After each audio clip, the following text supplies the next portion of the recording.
Bismillahirrahmanirrahim. Assalamualaikum warahmatullahi wabarakatuh. Salam sejahtera, salam Malaysia Madani dan selamat pagi Malaysia. Pada pagi ini anda bersama saya Terence Das. Dan juga bersama dengan saya Raja Sufia Raja Arif. Dan hari ini kami juga akan berkongsi kepada anda berkenaan dengan retitan semalam hujan lebat di Kuala Lumpur dan beberapa kawasan juga kalau kita lihat berlakunya banjir dan juga tanah runtuh. Dan hari ini insya-Allah kami akan bawakan kepada anda perkembangan semasa berkenaan dengan lokasi-lokasi yang berkaitan. Ya, sebenarnya kawasan-kawasan yang terlibat dalam isu banjir ini adalah kawasan yang sebelum ini belum pernah lagi mengalaminya. Betul. Dan ada di antara kawasan-kawasan yang walaupun berada dalam keadaan berjaga-jaga, namun jumlah taburan hujan yang berlaku semalam adalah di luar jangka, menyebabkan kawasan-kawasan ini dinaiki air. Jadi jumlah kerosakan belum lagi kita dapat lihat secara total dalam angka ekonomi. Namun begitu kerosakannya agak ketara, terutama sekali kepada kereta persendirian yang ada di antaranya yang terpaksa dihantar ke bengkel dan sebagainya dalam keadaan dinaiki air. Jadi ini adalah isu yang bukan saja melanda Malaysia tapi kawasan-kawasan serantau juga. Baru-baru ini di Thailand, negara jiran, kita melihat kerosakan yang amat dahsyat, terutama sekali di kawasan-kawasan utara negara itu. Jadi ini merupakan situasi yang sedang dialami oleh semua negara serantau ini. Jadi isunya perlu dihadapi bersama. Betul. Namun ia berlaku di ibu kota, dan ini adalah satu kejutan juga kepada kita semua. Jadi kita lihat sedikit gambaran yang dihantar oleh rakan-rakan kita di RTM dan juga rakan-rakan di media sosial. Keadaan yang berlaku di luar jangka sebenarnya apabila kereta semua tidak dapat bergerak tatkala taburan air hujan yang begitu tinggi di kawasan Parlimen dan juga di kawasan sekolah berdekatan. Ya, ini antara yang berlaku di Gombak, Tabika Kemas terpaksa tutup sekolah selama 2 hari untuk sesi pembersihan dan sebagainya. Di mana kawasan seperti mana yang kita tahu, kawasan tersebut tidak pernah mengalami banjir. Tetapi untuk kali ini taburan hujan yang agak panjang tempoh hujannya, dan ini di antara situasi yang berlaku di sekitar jalan raya dan juga tempat-tempat yang saya kira memang kebiasaannya kita rasa ialah mungkin tak akan berlaku banjir, tapi kali ini antara yang berlaku di Universiti Malaya, di pintu masuk Universiti Malaya, airnya sangat tinggi dan juga rakan-rakan di media sosial juga turut berkongsi berkenaan dengan ketinggian air tersebut sehingga paras lutut. Ya, dan ini berdekatan dengan kita di Angkasa Puri. Ya, betul. Dan alhamdulillah kita di Angkasa Puri berada di kawasan yang lebih tinggi, namun kita dapat melihat senarionya secara terus. Dan ini merupakan keadaan di luar jangka yang belum pernah berlaku di kawasan pantai dan juga Pangsa dan kawasan-kawasan berhampiran. Ya. Semalam Parlimen juga terpaksa ditangguhkan. Ya, ditangguhkan sehingga 10.30. Dan kita dapat lihat perbincangan-perbincangan yang perlu dilaksanakan tatkala rang undang-undang yang memerlukan kelulusan tidak dapat dilaksanakan. Seterusnya kita lihat kawasan yang mungkin paling teruk melawati, di mana berlakunya tanah runtuh. Dan situasi ini pada ketika ini terkawal, tetapi pada ketika ianya berlaku adalah sesuatu yang di luar jangka juga. Dan kawasan-kawasan yang terlibat sememangnya mengalami kerosakan, jalan terpaksa ditutup dan sebagainya. Apakah cara untuk menangani ataupun meringankan kerosakan yang dialami? Itu adalah menjadi satu tanda tanya besar kepada kita, melihat bagaimana kejutan ini berlaku semalam tatkala taburan hujan yang berterusan. Jadi bagaimana untuk merancang, bagaimana untuk menambah baik persediaan kita, semua ini perlu kita bincangkan. Dan sebagai sebuah negara yang berdepan dengan taburan hujan yang agak tinggi, sekarang ini kita terpaksa lipat gandakan jangkaan kita tentang berlakunya situasi dan juga pembinaan yang berhampiran perlu diletakkan dalam keadaan berjaga-jaga. Di Kuala Lumpur juga kita dapat lihat pembinaan berterusan. Ada sahaja kondo baru dibina di sana dan di sini, dan semua ini juga mengakibatkan kerosakan alam dan kehilangan kawasan tadahan air yang sebenarnya diperlukan, terutama sekali di ibu kota. Baik, dan retitan daripada antara gambaran yang dikongsikan tadi, iaitu di Melawati, di Taman Melawati masih ada pergerakan tanah di lokasi tanah runtuh tersebut yang telah pun dikongsikan di kaca TV tadi. Dan antara perincian di sini, Ketua Polis Daerah Ampang Jaya ACP Muhammad Azam Ismail berkata, susulan itu kawasan lereng Bukit Terbabit akan ditutup dengan kanvas plastik. Langkah itu bagi mengelakkan berlakunya hakisan tanah dan mengurangkan pergerakan tanah. Setakat ini itu antara langkah awal yang boleh dilakukan, namun akan ada beberapa lagi lah antara perkara yang mungkin akan ditambah baik untuk menangani masalah banjir ini. Ya, kita juga perlu lihat apakah perhatian khusus yang bakal diberikan oleh Amat Berhormat Menteri Besar kepada isu ini dan bagaimana untuk menanganinya, terutama sekali kawasan-kawasan di Selangor. Dan juga kita akan mendalami apakah perincian yang dibawa oleh Amat Berhormat Timbalan Perdana Menteri Datuk Seri Dr. Ahmad Zahid Hamidi ke Manila dalam persidangan yang berkaitan dengan bencana alam, di mana keterlibatan sama seperti yang saya katakan tadi, rakan-rakan serantau dalam menangani isu ini. Datuk Seri Dr. Ahmad Zahid Hamidi telah menyampaikan kenyataan negara di persidangan peringkat Menteri Asia Pasifik ke-10 bagi pengurangan risiko bencana APM CDRR, dan kita dengarkan sidang media di mana telah dihadiri oleh Datuk Seri Dr. Ahmad Zahid Hamidi, Timbalan Perdana Menteri mewakili Malaysia. Kini berlaku musim monsun Timur Laut, di mana beberapa kali saya nyatakan bahawa perubahan iklim telah menyebabkan monsun Timur Laut ini berlaku lebih awal daripada waktu yang dijangkakan, iaitu pada akhir bulan Oktober ataupun pada awal bulan November. Saya bagi pihak NADMA dan rakan-rakan agensi penguatkuasaan yang lain telah memobilisasikan seluruh jentera yang ada, sama ada di peringkat negeri atau di peringkat daerah, apatah lagi di peringkat pusat, untuk pergi ke kawasan-kawasan banjir, khususnya bagi menempatkan masa-masa banjir di kawasan pusat penempatan sementara. Dan saya telah mengkoordinasikan aktiviti-aktiviti ini sejak beberapa ketika yang lalu, dan walaupun saya kini berada di Manila, saya terus melakukan pemantauan secara dekat dengan semua pegawai-pegawai yang terlibat untuk menentukan bahawa tidak ada seorang pun mangsa yang tertinggal, yang tidak disantuni. Dan saya harap segala arahan yang dibuat oleh NADMA dan agensi-agensi penguatkuasa yang lain dapat diikuti oleh masa-masa banjir. Ya, suatu isu yang memerlukan kerjasama serantau. Monsun Timur Laut berlaku lebih awal daripada yang dijangka. Dua taufan yang melanda negara jiran Vietnam dan juga Thailand, di mana limpahan air hujan sudah pasti juga akan memberi kesan kepada kita di Malaysia. Okey, dan seterusnya kita akan bersama dengan rakan kami yang kini berada di Taman Melawati bagi berkongsi bagaimana situasi di sana ketika ini. Edwin, silakan. Raswin, silakan.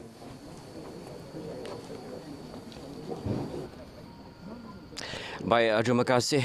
Dan ketika ini saya berada di lokasi Taman Melawati yang mana insiden tanah runtuh berlaku, dan ketika ini juga Yang Amat Berhormat Datuk Seri Amiruddin Syari, Menteri Besar Selangor, juga meninjau lokasi kejadian dan juga difahamkan akan melawat mangsa ataupun penduduk-penduduk yang terjejas di kawasan ini. Assalamualaikum, selamat pagi Datuk Seri. Assalamualaikum warahmatullahi wabarakatuh. Mungkin Datuk Seri boleh kongsikan sedikit setelah meninjau kawasan di sekitar sini. Ya, pihak bomba dan pihak berkuasa mendapat laporan kira-kira jam 10 pagi semalam, dan dijangkakan kejadian itu berlaku sejam sebelum laporan itu dibuat. Satu gelongsoran tanah daripada jalan G2 telah menyebabkan satu longgokan tanah dan juga pohon-pohon di kawasan sekitar sampai di Jalan Serdang di dalam Blok E Taman Melawati ini. Dan sekaligus ia telah memberi kesan kepada kira-kira 7 rumah di kawasan Jalan Serdang ini, dan pihak keselamatan serta pihak Majlis Pemadam Ampang Jaya telah mengisytiharkan kawasan ini sebagai kawasan bencana. Justru kita telah menutup akses masuk di sini, termasuk di kawasan atas sana, dan mengarahkan pindah terutama di 7 keluarga yang meliputi 23 orang keseluruhannya yang ditempatkan di pusat pemindahan yang saya akan melawat sebentar lagi.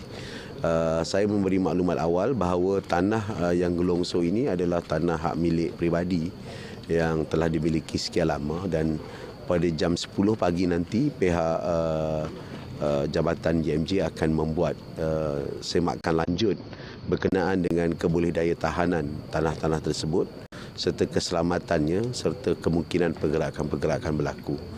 Buat masa ini pihak MPAJ akan cuba membuat atau membina penghadang sementara di bawah untuk elakkan kemungkinan gelongsoran baru berlaku, dan kita monitor keadaan daripada masa ke semasa termasuk memberikan peringatan kepada penduduk sekeliling berkenaan dengan masalah dan isu gelongsoran-gelongsoran yang mungkin berlaku di kawasan titik-titik panas di Ampang khususnya. Baik Datuk Seri, mungkin langkah-langkah lain yang akan diambil susulan kejadian ini? Ya. Kejadian tanah runtuh ni kawasan sekitar Ampang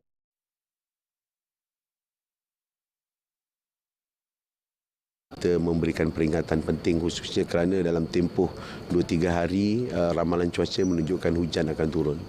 Justru di beberapa majlis-majlis tempatan lain yang pernah berlaku gelongsoran yang telah dikenal pasti kawasan titik panas ataupun kawasan-kawasan berisiko juga telah diberikan peringatan untuk berjaga-jaga.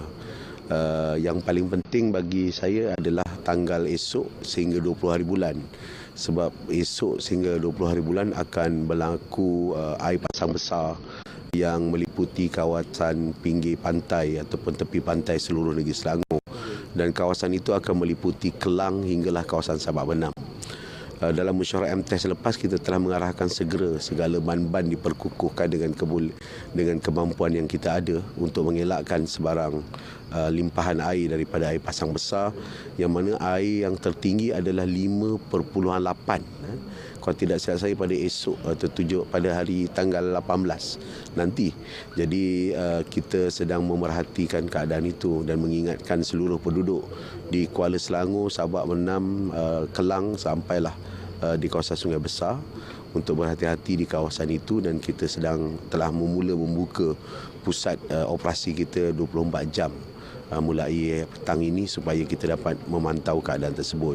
Di samping kedudukan fokus, kajian cuaca juga menunjukkan hujan akan turun hampir setiap hari pada tanggal-tanggal tersebut. Kalau air hujan tinggi, dan ia mungkin boleh menciptakan insiden banjir disebabkan air pasang tinggi nanti.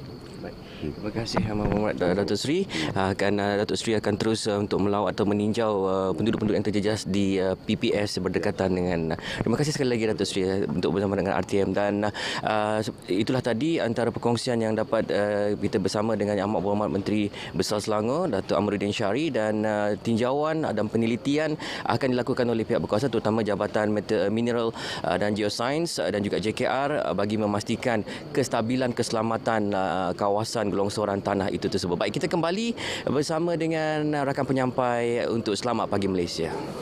Terima kasih Raswin. Laporan itu tadi dengan temu bual bersama Yang Amat Berhormat Datuk Menteri Besar Selangor, Datuk Seri Amiruddin bin Syari. Dan dengan itu kita akan berehat seketika. Kita akan kembali memberi tumpuan kepada bencana banjir yang berlaku di kawasan Kuala Lumpur. Sebentar saja lagi. Jangan ke mana-mana. Setia bersama kami. Selepas ini. Selamat pagi Malaysia.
Kembali bersama kami dalam Selamat Pagi Malaysia dan sebentar lagi kita akan bersama rakan-rakan kita di Terengganu Ya, betul. yang mungkin satu ketika dulu pernah berhadapan dengan situasi yang sama yang sedang kita alami ketika ini. Ya, betul. Dan kita bersama dengan rakan kami iaitu DJ Farah Fauzi dan juga DJ Azra. Silakan. Pastinya Mas Surya Ceria, terima kasih kepada semua yang terus dengarkan kami. Okey, kita dapat 8.15 ini pagi. Boleh bermasa je kita ke TV1 dalam seleksi pagi. Kita tengok kawan-kawan kita, sahabat-sahabat kita kat sana ni cantik, bergaya, handsome. Terima kasih untuk Terence dan juga Raja Sofi. Terima Raja kasih. Apa Sofi, khabar paginya? sahabat kita yang sopan santun orangnya. Kita 2025 pun ada niat dia macam tu juga. Betul lah. Baik, kami nak ajak anda sekejap kita pergi ke Kuala Berang, Hulu Terengganu. Kita pergi ke salah satu daerah di negeri Terengganu iaitu Hulu Terengganu yang mana terkenal dengan sebuah tasik yang cantik dan indah. Yang terbesar di Asia Tenggara dengan keluasan 260 km persegi. Ya, betul. Harganya merupakan salah satu destinasi pelancongan yang menarik. Kalau anda nak berkunjung ke Terengganu, ini salah satu tempat yang kami nak anda kunjungi sebabnya satu tempat ni dia macam-macam ada. Tempat memancing boleh, tempat houseboat pun boleh, tempat nak main air terjun pun boleh, nak ke taman herba pun boleh. Tapi bukan itu yang kami nak ceritakan. Hari ini kami akan bawakan kepada anda berkenaan dengan projek rakit Tasik Kenyir. Ini projek pelancongan rakit orang asli di Tasik Kenyir ni yang diusahakan dengan matlamat serampang dua mata.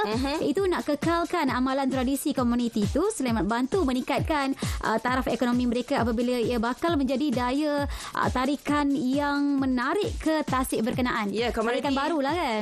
Komuniti orang asli Semak Beri. Di sini juga sebenarnya komuniti ini telah pun menjalankan satu perjalanan di Tasik Kenyir yang cukup panjang suatu ketika dulu, yang menjadi satu tradisi dari ratusan tahun lagi untuk membawakan rakit, dan sekaligus tahun ini tercetus idea apabila pengusaha Taman Negara terfikir apa kata kalau diusahakan secara komersial untuk membantu ekonomi mereka juga. Betul kan? Dan kita pun rasa unik kan, sebab benda-benda yang macam luar biasa ataupun bila yang dahulu kali diadaptasikan sekarang. Jadi menarik benda tu. Biasanya kan saban tahun kita terima kunjungan daripada orang luar negeri untuk menikmati suasana dalam rumah bot kan, ataupun mereka sebut sebagai houseboat tu kan. Ini pengangkutan utama orang asli yang kita ketengahkan sebagai salah satu daripada aspek pelancongan juga, media pelancongan yang menjadi daya tarikan baru untuk anda datang ke Tasik Kenyir. Dan ini insya-Allah pada tahun hadapan akan direalisasikan kan? Ya, insya-Allah. Kalau orang tanya berapa agaknya kira-kira yang kami kena bayar jika kami menikmati suasana macam tu, dengan kadar harga yang sederhana 150 sampai 200 ringgit saja, anda boleh menikmati suasana itu nanti ya. Itulah cerita Tasik Kenyir kita hari ini. Jangan lupa di Terengganu. Jadi kalau anda sampai ke negeri Terengganu, banyak destinasi, salah satunya kami nak ajak anda ke mana? Ke Tasik Kenyir. Baik, kita berada di penghujung-hujung tahun ni, beberapa bulan lagi nak mengakhiri tahun ini. Jangan lupa kami nak ingatkan kembali kepada anda berkenaan dengan monsun timur laut yang dijangkakan ia bermula seminggu lebih awal daripada jangkaan terdahulu. Ya, jadi begitulah kami di negeri Pantai Timur, lebih-lebih lagi Terengganu kita ni sentiasa buat persiapan alhamdulillah kan. Dan ini juga lebih daripada 2.2 juta peruntukan yang disalurkan oleh kerajaan pusat lah bagi pembelian pelbagai barangan keperluan dan juga makanan untuk mereka terjejas banjir nanti. Baik, dengan 192 titik panas yang dikesan di negeri ini, kita harapkan mereka yang biasa sudah berhadapan dengan monsun timur laut bersiap siaga, dan kita harapkan yang terbaik untuk semua ya, insya-Allah. Sahabat-sahabat kita di TV1 dah pun manggil kita tu. Kita nak serahkan kepada Terence. Jangan lupa, nak ingatkan sekali lagi, jangan lupa datang ke negeri Terengganu ya, Terence dan juga Raja Sofi. Negeri cantik, budaya menarik. Assalamualaikum. Bye. Terima kasih kepada rakan-rakan kita di Terengganu FM. Cukup ceria meskipun memberikan berita bahawa monsun timur laut sampai lebih awal dan terus menggalakkan pelancongan ya. Walaupun begitu, kita perlu melihat keadaan cuaca terlebih dahulu pada rakan-rakan kita di Terengganu FM. Tapi Tasik Kenyir itu memangnya satu kawasan yang memang cantik, dan insya-Allah kalau cuaca mengizinkan, sudah pasti lambakan pelancong dari Kuala Lumpur akan pergi bercuti di penghujung tahun nanti. Walau bagaimanapun, kita terus membincang tentang satu industri yang semestinya memberi impak kepada ekonomi negara. 21.8 bilion merupakan jumlah peruntukan ataupun jumlah yang telah disumbangkan oleh industri ini kepada ekonomi negara. dan ia merupakan industri perkayuan di mana sejumlah besar bertumpu kepada perabot dan gaya hidup. 9 bilion secara keseluruhannya merupakan ekspor perabot yang telah pun sampai ke Singapura, Jepun, Australia dan United Kingdom. Jadi tahniah kita ucapkan kepada industri perkayuan yang juga sedang bergerak selari dengan kelestarian dan kemampanan alam sekitar. Seterusnya kita akan bawakan perbincangan berkaitan dengan Wood and Lifestyle Fair atau WLF, dan kita bersama dengan teknologis Fardiatul Nazli, Muhammad Zain, Pengarah Pembangunan Industri MTIB. Terima kasih kerana bersama kami pada pagi ini, teknologis Fardiatul. Dan seterusnya kita inginkan sedikit pengenalan daripada MTIB ataupun Malaysia Timber Industry Board. Silakan. Okey, terima kasih. Assalamualaikum warahmatullahi wabarakatuh dan selamat pagi kepada semua penonton SPM pada pagi ini. Okey, sebagai pengenalan, Lembaga Perindustrian Kayu Malaysia atau lebih dikenali sebagai MTIB merupakan sebuah badan berkanun persekutuan di bawah Kementerian Perdagangan dan Komoditi yang bertanggungjawab untuk menerajui dan memajukan industri perkayuan negara kita. MTIB juga berperanan untuk menyelaras dalam rangka polisi dan dasar dan strategi bagi membangunkan industri perkayuan supaya ianya berdaya saing dan memacu industri ini di pasaran tempatan dan antarabangsa. Kita ada satu tagline Mr. Terran, iaitu Kayu Malaysia, Kelestarian Teras Keunggulan. So banyak tumpuan diberikan untuk aktiviti pemasaran produk-produk kayu lah untuk pasaran ekspor. Namun begitu, selaras dengan perkembangan semasa, kita juga memberikan tumpuan kepada pasaran tempatan yang kini menjadi semakin penting dan juga berpotensi berkembang sejajar dengan hasrat di dalam dasar agri-komoditi negara di AKN. So untuk itu kita banyak meneruskan aktiviti-aktiviti di pasaran tempatan ini, termasuklah penganjuran pameran seperti Wood Life Fair ini. Jadi apakah sebenarnya tujuan dianjurkan Wood and Lifestyle Fair atau singkatannya WLF dengan memberi tumpuan kepada perabot dan juga gaya hidup? Okey. Untuk makluman, sebenarnya penganjuran WLF ini telah pun bermula sejak tahun 2016 lagi dan sebanyak 37 edisi penganjuran telah diadakan di seluruh negara termasuk Sabah dengan nilai jualan keseluruhannya mencecah lebih kurang 55 juta. Jadi objektif utama program ini diadakan untuk kita memperkenalkan dan mempromosikan lagi produk dan perkhidmatan usahawan PMKS berkaitan dengan industri perkayuan kepada pengguna lah, dan untuk meningkatkan share pasaran berkaitan perkayuan kepada pengguna domestik. So program ini juga kita nak meningkatkan kesedaran pengguna berkaitan hasil perkayuan yang estetik yang mempunyai nilai sendiri yang boleh diaplikasikan dalam kemasan pejabat, rumah dan lain-lain. So untuk tahun 2024 ni WLF akan dianjurkan di wilayah tengah, iaitu di Central ICT Shah Alam bermula 17 hingga 20 Oktober inilah. Jadi apakah agaknya program ataupun jadual sepanjang penganjuran WLF 2024? Okey. Sepanjang 4 hari ini, kita akan mengadakan pameran jualan perabot. Ini adalah fokus utama di dalam WLF dan segmentation kita akan berkisar kepada kabinet dapur, perabot rumah, perabot taman dan tidak ketinggalan juga produk-produk seperti kraft tangan kayu, ukiran dan sebagainya. So untuk kali ini kita bawakan seramai 16 usahawan Bumiputera dan bukan Bumiputera dari sekitar Kuala Lumpur, Selangor dan Johor yang akan terlibat di dalam ruai jualan kita, yang mana usahawan ini akan menawarkan harga yang menarik dan berpatutan. So kita akan bermula daripada jam 10 pagi hingga 10 malam. Selain pada itu, kita juga ada segmen Bicara Kayu yang mana antara topik yang kita bawakan pada tahun ini adalah penggunaan kayu dalam sektor pembinaan di Malaysia.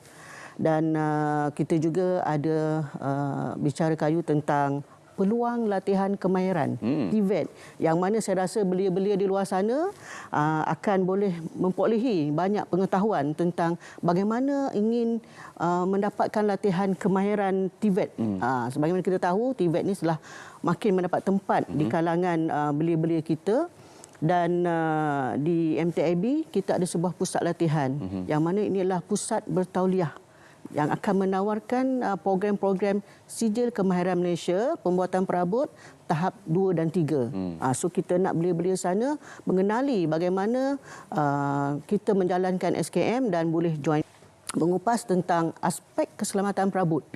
Mr. Terry mesti nak tahu macam mana aspek keselamatan perabot yang perlu pengguna tahu sebelum membeli perabot. Betul.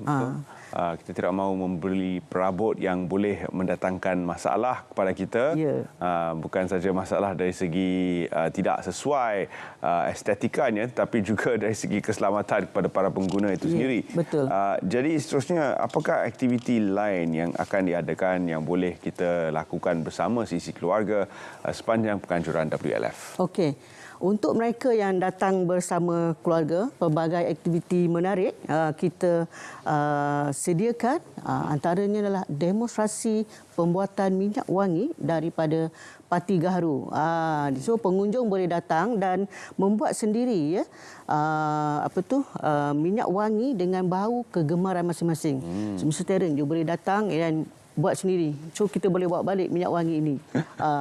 Kita juga ada demonstrasi ukiran kayu bersama dengan adik guru, iaitu Encik Muhaimin. So beliau merupakan salah seorang pengukir tersohor negara kita. So pengunjung dapat bersama dengan beliau untuk bersama-sama membuat ukiran kayu. Kita juga ada program segmen iaitu DIY, do it yourself, di mana pengunjung boleh membuat sendiri produk dan boleh bawa balik. Wow. Ini tarikan utama. Untuk kanak-kanak juga kita adakan pertandingan mewarna untuk mereka yang berumur di bawah 12 tahun. So ini kita akan adakan pada 20 Oktober nanti. Kita juga ada pertandingan kuis dan juga cabutan bertuah untuk pengunjung-pengunjung yang bertuah. Jadi apakah harapan MTIB sepanjang penganjuran WLF? Adakah MTIB mempunyai sasaran untuk penganjuran WLF yang pertama kali ini? Okey.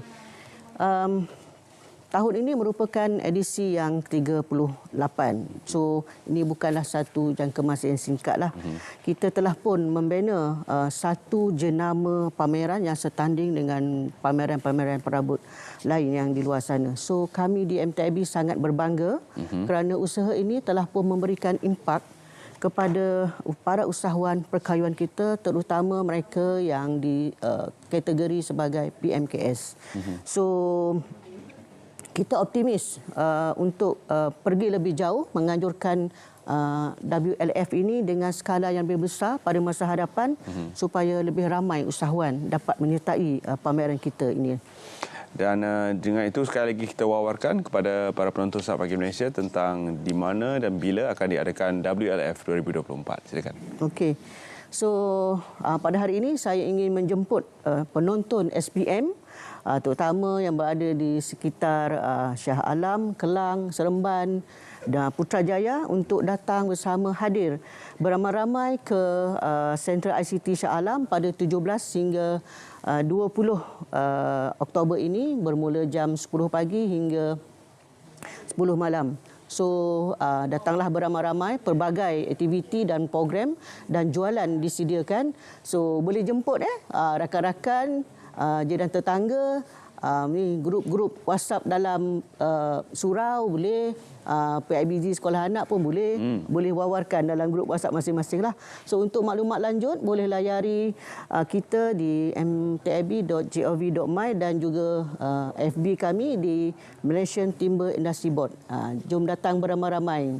Kita tunggu di sana.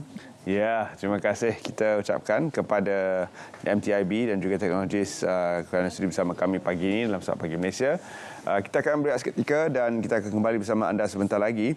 Kita ke Negeri Sembilan untuk melihat Seven Wonders Challenge sebentar nanti dan kita akan berehat terlebih dahulu dan jangan lupa untuk terus setia bersama kami sepanjang siaran Selamat Pagi Malaysia. Jangan ke mana-mana. Mari. Nak royak bui korek Kelantan, weh. Selamat pagi Malaysia, aku lokasi seterusnya. Saksikan SPN Atau Bali secara langsung dari Dihru Rehlah, Pasir Putih, Kelantan pada Sabtu 19 Oktober 2024. SPN Bacok pula akan bersiaran secara langsung pada Ahad 20 Oktober 2024 bertempat di Universiti Malaysia Kelantan, Bacok, Kelantan. Bermula jam 8 pagi hingga 10 pagi di saluran TV1, saluran berita RTM dan aplikasi RTM Klik. Ni baru yolo. Pakat mari ramai-ramai lah deh. Jadi sebut dunia. Ya, jangan lupa untuk saksikan Selamat Pagi Malaysia hujung minggu ini di Kelantan. khas kami bawakan kepada anda sempena lokasi yang seterusnya bagi memenuhi 40 tahun Selamat Pagi Malaysia. Baik, seterusnya kami ingin bawakan kepada anda berkenaan dengan Rehlah Sains 2024 dan bersama dengan saya pada pagi ini akan membicarakan dengan lebih lanjut lagi antara program yang telah pun berlangsung, iaitu bersama saya kenalkan Puan Ruziah Syafiee, Timbalan Ketua Setiausaha Perancangan dan Pembudayaan Sains MUSTI. Assalamualaikum. Waalaikumsalam. Ya, dan juga ditemani oleh Encik Muhammad Fuad Rahman merupakan pengarah Pusat Sains Negara. Assalamualaikum, selamat pagi. Waalaikumsalam, Raja Sofi. Ya, okey. Jadi kita mulakan dengan Puan Ruziah dahulu. Puan, jadi mungkin boleh kongsikan kepada saya dan juga para penonton berkenaan dengan program Rehlah Sains 2024 dan difahamkan sudah berlangsung ketika ini. Okey, silakan. Terima kasih Raja Sofi. Ya. Okey, Assalamualaikum warahmatullahi wabarakatuh. Salam sejahtera, salam Malaysia Madani. Okey, pertamanya sebenarnya idea untuk kita menghasilkan program ini adalah sebagai salah satu daripada program pembudayaan sains di bawah MUSTI lah. Kita ada satu program Science Tech for You yang kita laksanakan sepanjang tahun dan ini adalah program baru pada tahun 2024 yang diinspirasikan daripada kita punya program supaya kita lebih dekat dengan masyarakat dan merangkumi semua aspek. Jadi program ini adalah untuk kita mendekati anak-anak di sekolah tahfiz, sekolah agama untuk mereka lebih dekat dengan sains. Jadi aspirasi kita adalah supaya kita tidak hanya terhad kepada pelajar-pelajar di sekolah kebangsaan ataupun sekolah menengah aliran biasa, tapi juga kepada mereka-mereka yang berada dalam aliran agama. Untuk tahun ini kita bermula dengan sekolah-sekolah di Pantai Timur dahulu, yang meliputi Negeri Kelantan, Terengganu dan juga Pahang lah. Kita bermula pada hari ini di Negeri Kelantan yang akan melibatkan 9 buah sekolah. Walau bagaimanapun, walaupun 9 buah sekolah itu sebagai perhentian kita, tetapi kita akan juga menambah bilangan 34 buah sekolah yang akan turut serta dalam program ini di sekolah-sekolah tersebut. Jadi kita akan jumlah sekolah yang kita jangkakan akan terlibat sepenuhnya adalah sebanyak 43 sekolah lah dengan jangkauan kita kepada pelajar-pelajar dalam lebih kurang 5,000 orang yang akan terlibat dalam tempoh inilah. Jadi kenapa kita perlu membawa bidang sains ni kepada mereka? Kerana kita tahu kepandaian anak-anak tahfiz ni dalam menghafal perlu juga kita integrasikan dengan subjek sains yang juga dikatakan agak sukar pada pelajar-pelajar sekarang. So ini adalah salah satu kaedah untuk kita mendekati mereka dengan program-program yang akan dibawakan oleh Pusat Sains Negara secara lebih santai. Sebab tu kita namakan dia Rehlah Sains supaya tidak dia akan menjadi satu pendekatan yang lebih santai dan juga lebih interaktif dengan pelajar-pelajar.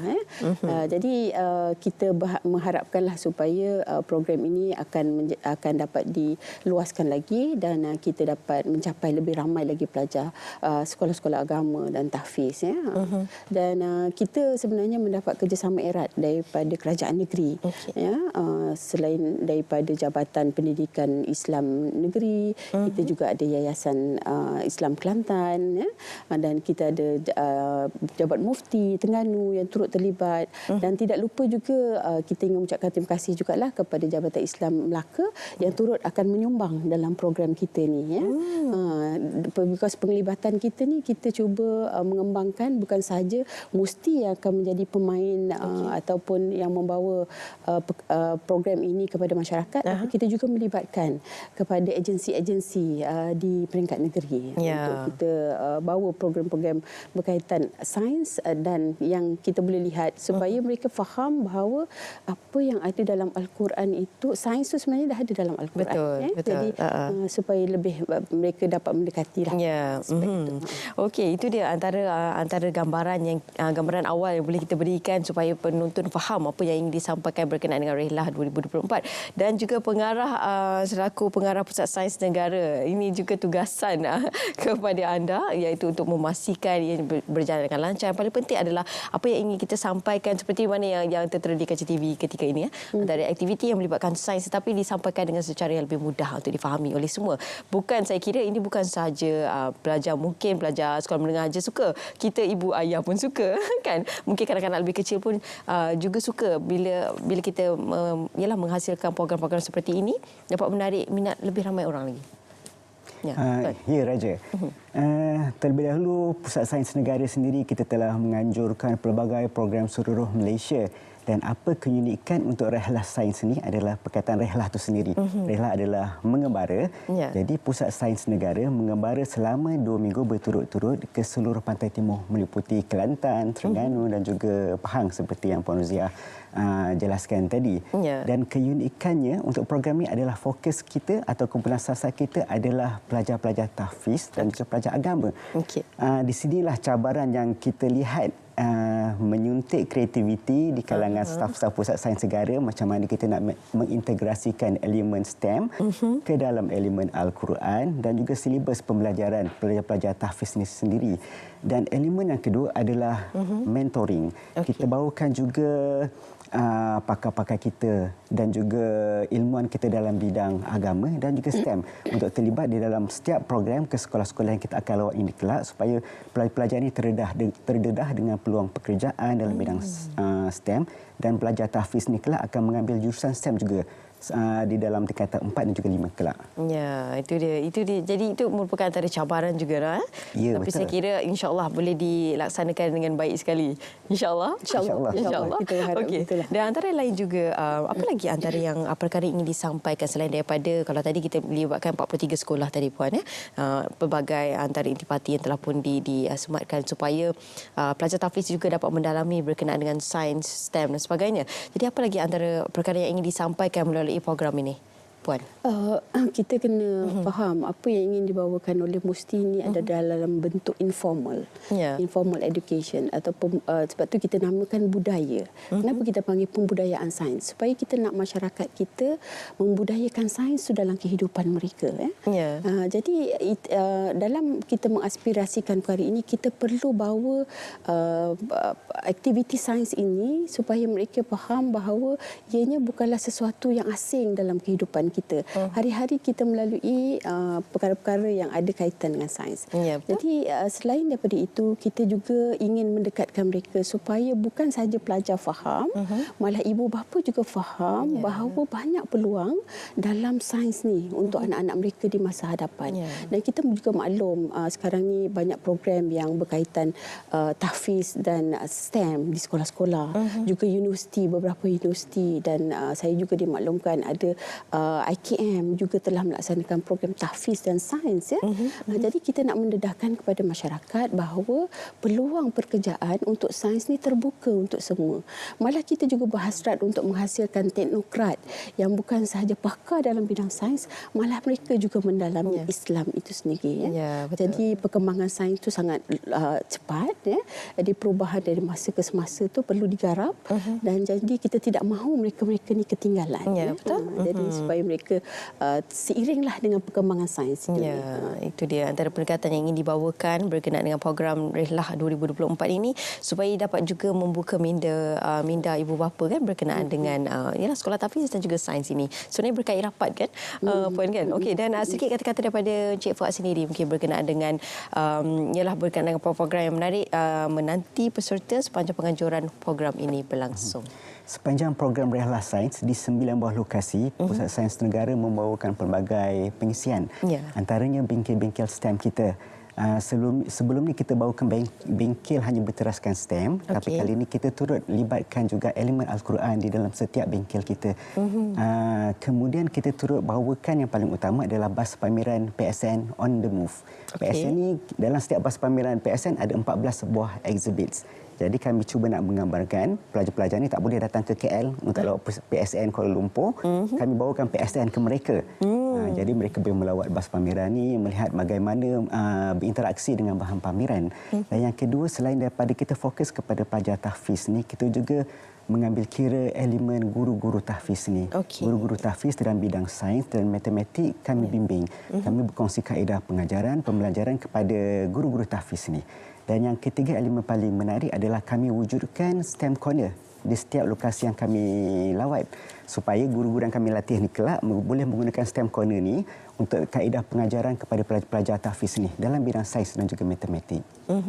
Okey, itu dia antara berkenaan dengan Rehlah Sains 2024. Terima kasih saya ucapkan kepada kedua-dua tetamu saya, Puan Ruziah Syafiee selaku Timbalan Ketua Setiausaha Perancangan dan Pemberdayaan Sains Musti, dan juga Encik Muhammad Fuad Rahman selaku Pengarah Pusat Sains Negara. Terima kasih diucapkan kepada kedua-duanya. Saya kira ia merupakan satu program yang cukup baik, terutamanya bagi kalangan pelajar tahfiz untuk kita memahami dan juga mendalami berkenaan dengan bukan sahaja ilmu agama, tapi juga apa antara intipati yang ingin disampaikan adalah berkenaan dengan sains dan juga teknologi. Itu dia berkenaan dengan Rehlah 2024, dan seterusnya kita akan bersama dengan rakan kami iaitu Samsiah Samsi yang berada di Hulu Langat bagi berkongsi berkenaan dengan perkembangan semasa. Silakan.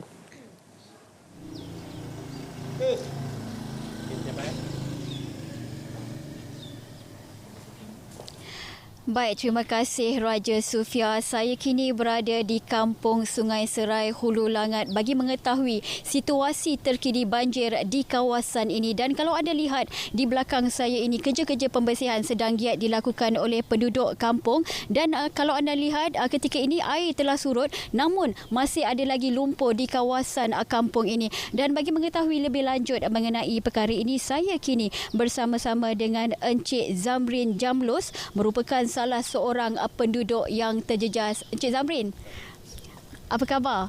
Baik, alhamdulillah. Encik Zamrin, mengenai situasi banjir semalam, boleh ceritakan lebih lanjut? Okey, banjir ini sebenarnya telah berlaku pada bermula hari Sabtu.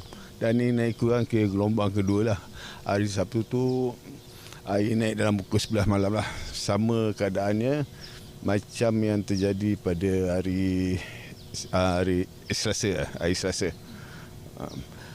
Mungkin untuk sebab banjir ni kita dapat info pun kalau di sebelah hulu sana, kalau air terdampar besar di Sungai Lui ataupun IKBN dah melimpah, kerana kita kena berjaga-jaga dalam sejam ataupun 2 jam air akan turun ke kawasan Sungai Serai ni lah.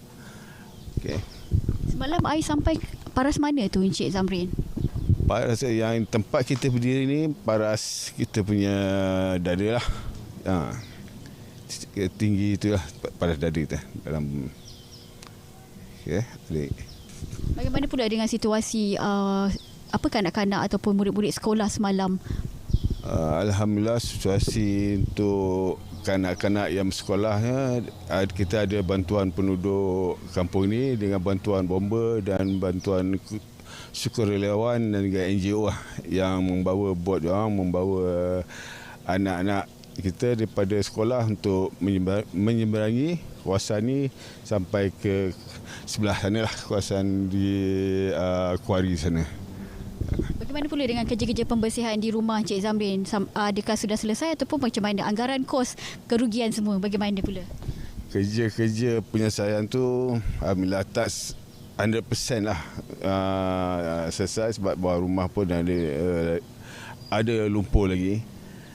Dan untuk anggaran lebih kurang 2,000 ke 3,000 lah anggaran yang sikit daripada yang pernah terjadi pada 2 tahun lepas, 2021 bulan 12. Itu banjir besar lah yang melibatkan keseluruhan kampung ni lah. Encik Zamrin, dijangkakan air pasang besar akan berlaku bermula besok. Bagaimana persediaan sebagai langkah-langkah persediaan Encik Zamrin lah? Okey, langkah persediaan, dokumen-dokumen yang ada tu saya dah packkan satu tempat, dan barang-barang seperti petais, mesin basuh kita akan letak di atas meja lah. Jikalau air naiklah, melepasi apa yang kita jangka lah. Bagaimana perasaan Cik Zahrin? Trauma tak bila ada banjir berulang ni? Ikut trauma ni, kawasan Sungai Betong dan Sungai Serai ni macam biasalah, tapi trauma pada 2012 tu mungkin terasa lagi sebab air yang tidak jangka naik dan mengalami banyak kerugian jugalah. Baik, terima kasih Cik Zahrin. Dan untuk makluman anda semua, satu pusat pemindahan sementara telah dibuka iaitu di Sekolah Kebangsaan Sungai Serai.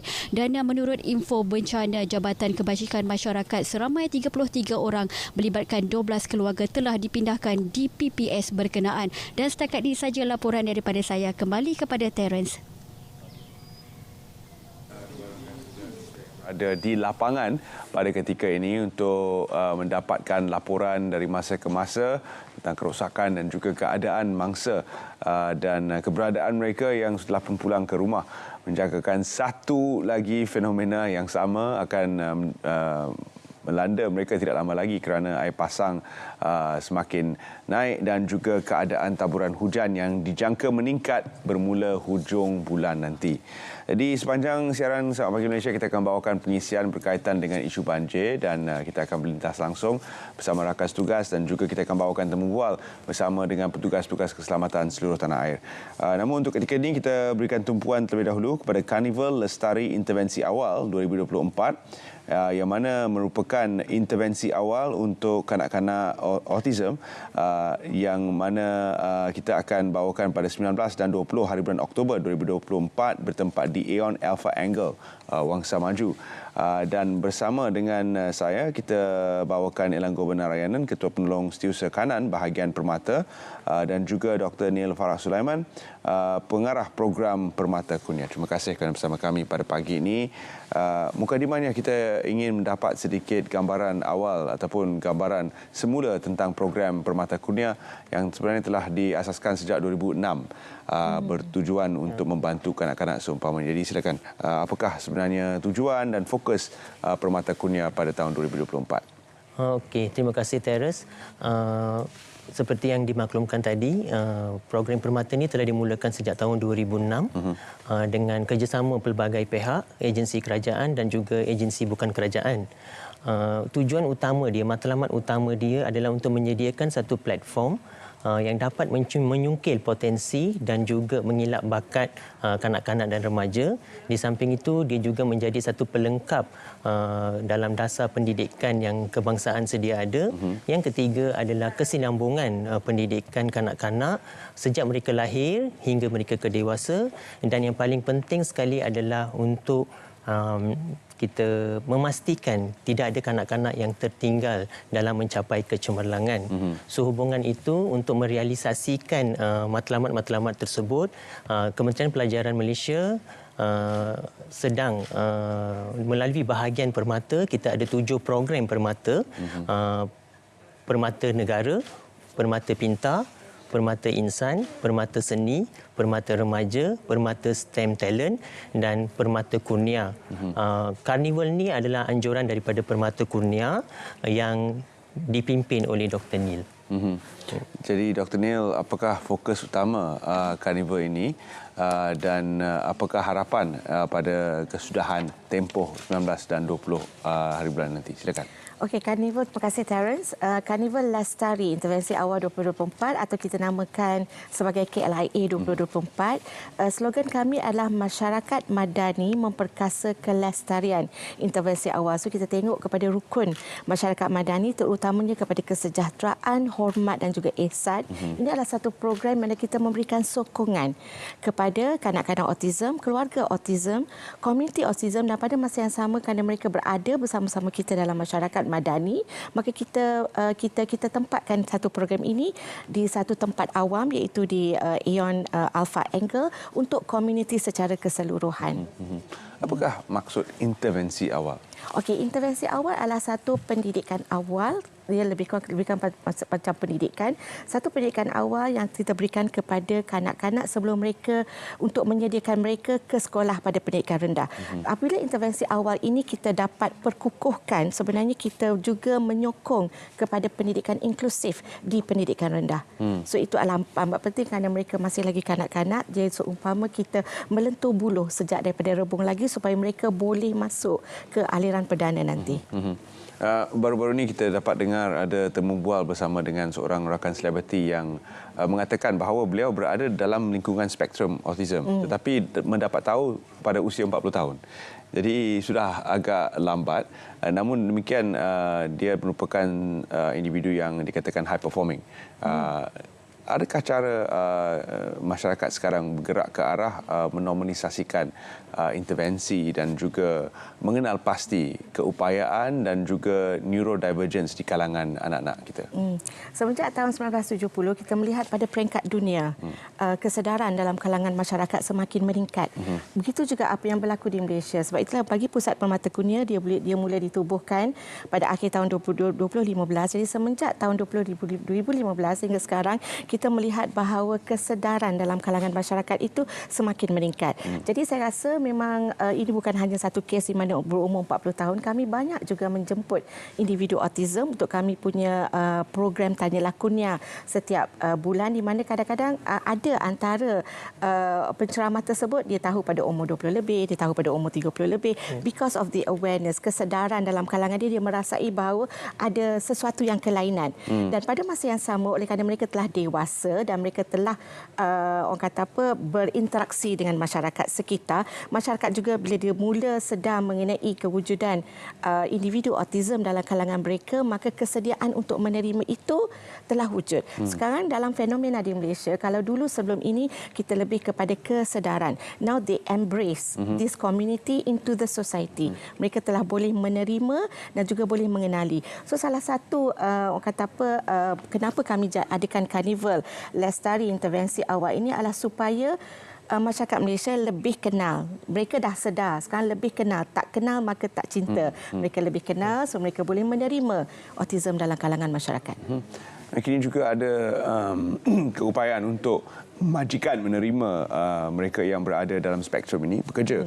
Jadi tidak mustahil untuk anak-anak ini satu hari nanti bekerja dan menyumbang kepada masyarakat dengan cara yang positif dan mendapat latihan-latihan yang sewajarnya kerana kita sudah pun di bawah HRD mempunyai neurodivergent pathways to employment yang membolehkan mereka mendapat pekerjaan. Namun pada Karnival Lestari ini apakah ia terbuka untuk orang awam ataupun dihaskan untuk golongan tertentu saja? Ya betul.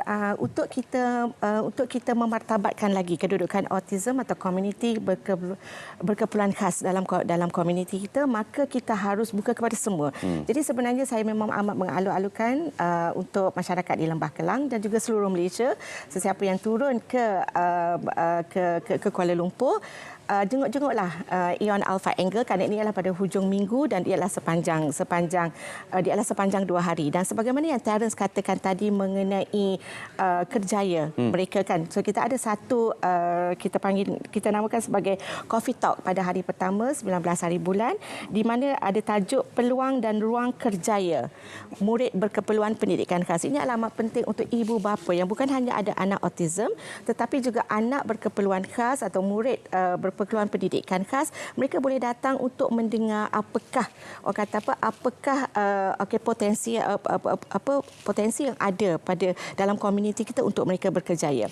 Sama jugalah pada hari yang kedua kami ada satu lagi Coffee Talk fakta dan auta kanak-kanak autism. Ini juga adalah satu perkara yang penting untuk ibu bapa tahu dan masyarakat tahu kerana kebanyakan kita merasai bahawa apabila dia murid berkeperluan khas atau kanak-kanak berkeperluan khas, dia ada limitation. Dia mungkin ada limitation tetapi dia ada juga peluang-peluang lain yang mana mereka boleh bagi contribution kepada masyarakat. Betul. Jadi kita ingin lihat juga penyertaan daripada orang ramai, masyarakat umum datang dan turut serta. Selain daripada Coffee Talk tadi, apakah antara aktiviti-aktiviti yang disediakan untuk sisi keluarga? Okey, untuk makluman semua dan juga untuk Terence, kami ada pelbagai jenis aktiviti untuk kanak-kanak, untuk keluarga dan juga untuk orang dewasa. Kalau untuk kanak-kanak, kita ada face painting, kita ada digital painting, kita ada mencanting batik, kita ada rock painting. Dan juga kita ada banyak juga booth, kita ada 11 buah booth dan booth ini kami dapatkan kerjasama daripada KPM, bahagian pendidikan khas, bahagian permata sendiri bersama dengan pusat permata kunia pun ada booth. Kami ada juga booth daripada Jabatan Kebajikan Masyarakat, kami ada booth daripada Kementerian Kesihatan Malaysia, daripada Autism Cafe Project, kami ada Jazro Robotik untuk kanak-kanak tipikal dan juga kanak-kanak berkeperluan khas. So, kita sebenarnya ingin mewujudkan satu environment, satu situasi di mana inilah support system yang sebenarnya ada untuk golongan berkeperluan khas. Autism Cafe Project adalah antara rakan kita di Selamat Pagi Malaysia.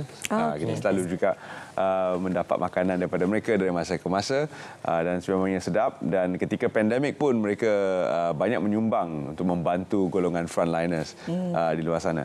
Encik Ellen, apakah harapan Permata Kurnia untuk program kali ini? Harapan kami memang besar di mana kami ingin mendapatkan penglibatan dan penyertaan daripada semua masyarakat Malaysia, terutamanya daripada kanak-kanak autism, keluarga autism dan juga komuniti setempat supaya mereka datang beramai-ramailah untuk kita memeriahkan dan menjayakan program karnival ini. Juga dimaklumkan program karnival ini akan dirasmikan oleh Yang Berhormat Menteri Pendidikan, Yang Berhormat Fadlina Siddiq pada 19 hari bulan pada hari Sabtu pukul 12.30 hari. Seperti yang Dr. Neil maklumkan tadi, kami sediakan pelbagai aktiviti dan program supaya kita sama-sama dapat menjayakan program ini dan kami percaya karnival ini akan membuka minda dan juga meningkatkan kesedaran orang ramai terhadap keperluan untuk kita memberikan sokongan kepada golongan autism dan juga keluarga mereka. Baik, terima kasih Encik Ellen, terima kasih Dr. Neil. Sekali lagi kita wawarkan lokasinya dan pada tarikh bila ia akan diadakan. Ia akan diadakan pada 19 Oktober dan 20 Oktober di Ion Alpha Angle, Wangsa Maju, Kuala Lumpur. Baik, kita nantikan bersama dan jangan lupa untuk turut sama menyertai karnival ini, memberi sokongan kepada mereka yang menganjurkan dan juga membantu meningkatkan tahap kesedaran autism di kalangan kita di Malaysia. Dan seterusnya kita akan ke Negeri Sembilan, Negeri Sembilan 7 Wonders Challenge 2024 di mana kita bersama dengan Nur Zahirah Muhammad Zamri untuk laporan selanjutnya dari Rembau. Silakan. Assalamualaikum dan selamat pagi Malaysia. Hari ini cerita pagi dari Negeri Sembilan, kita berada di trek Gunung Datuk untuk cabaran terakhir 7 Wonders Challenge yang dah bermula daripada April lagi. Jadi untuk berkongsi lebih mengenai perjalanan sepanjang berlangsungnya program ini, hari ini kita bersama dengan Esko Pembangunan Belia dan Sukan Negeri Sembilan, Yang Berhormat Mustafa Nagar. YB, apa khabar? Sihat? Okey? Baik, Alhamdulillah. Okay. Alright.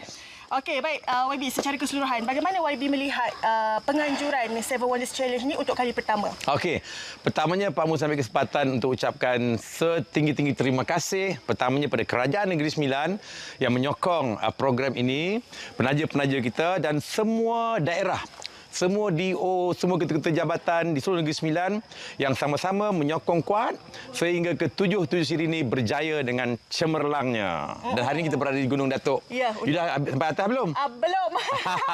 Okey, YB, sejauh mana YB melihat 7 Wonders Challenge ini selain dia merupakan aktiviti sihat, bagaimana dia dapat meningkatkan ekotourism dekat Negeri Sembilan ni? Yes, sebab tu apabila kita buka pendaftaran, biasanya dalam tempoh beberapa hari penuh.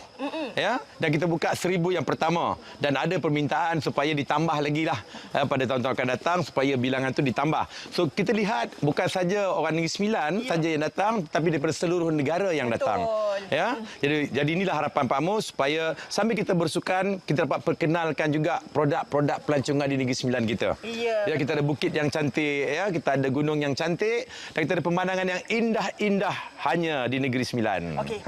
Melihat kepada kejayaan Seven Wonders Challenge untuk penganjuran kali pertama ni, macam mana tahun depan Pak Mus? Adakah ia akan diteruskan macam mana? Pasti kita akan teruskan.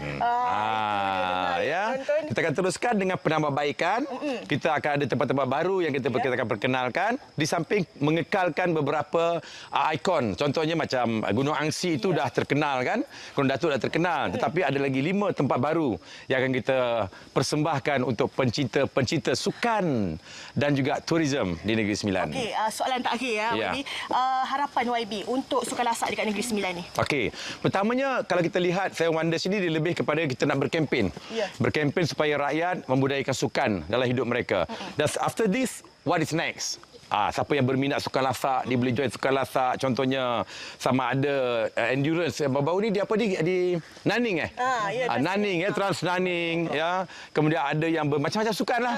Kita galakkan dan kita akan promote pelbagai sukan ini supaya Negeri Sembilan menjadi destinasi ataupun syurga pertandingan sukan-sukan lasak pada masa-masa yang akan datang. So terima kasih banyak pada RTM khususnya yang sentiasa support.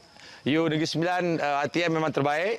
Ya, kita jumpa lagi tahun depan di Negeri Sembilan Seven Wonders Challenge 2025 insya-Allah. Ya, terima kasih YB atas perkongsian untuk cerita pagi dari Negeri Sembilan. Hari ini istimewa di sepanjang trek Gunung Datuk kita bawakan anda cerita. Kita kembali ke Angkasa Puri Kota Media. Terima kasih.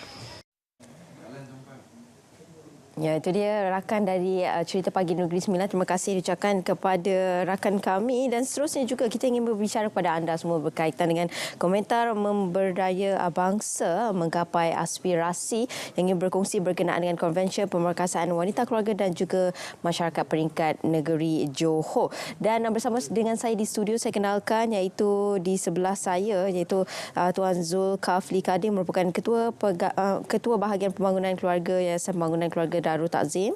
Assalamualaikum. Assalamualaikum. Dan juga ditemani oleh Tuan Muhammad Ridwan Samsudin, Ketua Unit Komunikasi Korporat Yayasan Pembangunan Keluarga Darul Takzim. Selamat pagi. Selamat pagi. Okey, jadi kita mulakan dengan Tuan Ridwan dulu lah. Berkenaan dengan perkara ini ataupun konvensyen yang akan berlangsung tak lama lagi ini. Apa yang ingin disampaikan dan apakah antara tujuan utama konvensyen ini diadakan? Silakan. Okey, terima kasih Sofia. Assalamualaikum warahmatullahi wabarakatuh. Pertamanya terima kasih daripada Yayasan Pembangunan Keluarga Darul Takzim kerana memberikan ruang dan peluang kepada kami untuk mempromosikan Konvensyen Pemerkasaan Wanita, Keluarga dan Masyarakat Peringkat Negeri Johor tahun 2024 atau pendeknya kita panggil Komenta 2024. Yang mana program ini kita merupakan salah satu daripada pembentangan bajet Negeri Johor yang mana di bawah inisiatif pemberdayaan dan pemerkasaan wanita Negeri Johor lah. Yang mana program konvensyen ini, Komenta ini adalah bertujuan untuk menyediakan satu platform ataupun wacana idea kepada bangsa Johor yang mana kita untuk mengenal pasti isu dan permasalahan yang berlaku kepada wanita, keluarga dan masyarakat khususnya di negeri Johor. Apakah pengisian-pengisian yang kita berikan ini?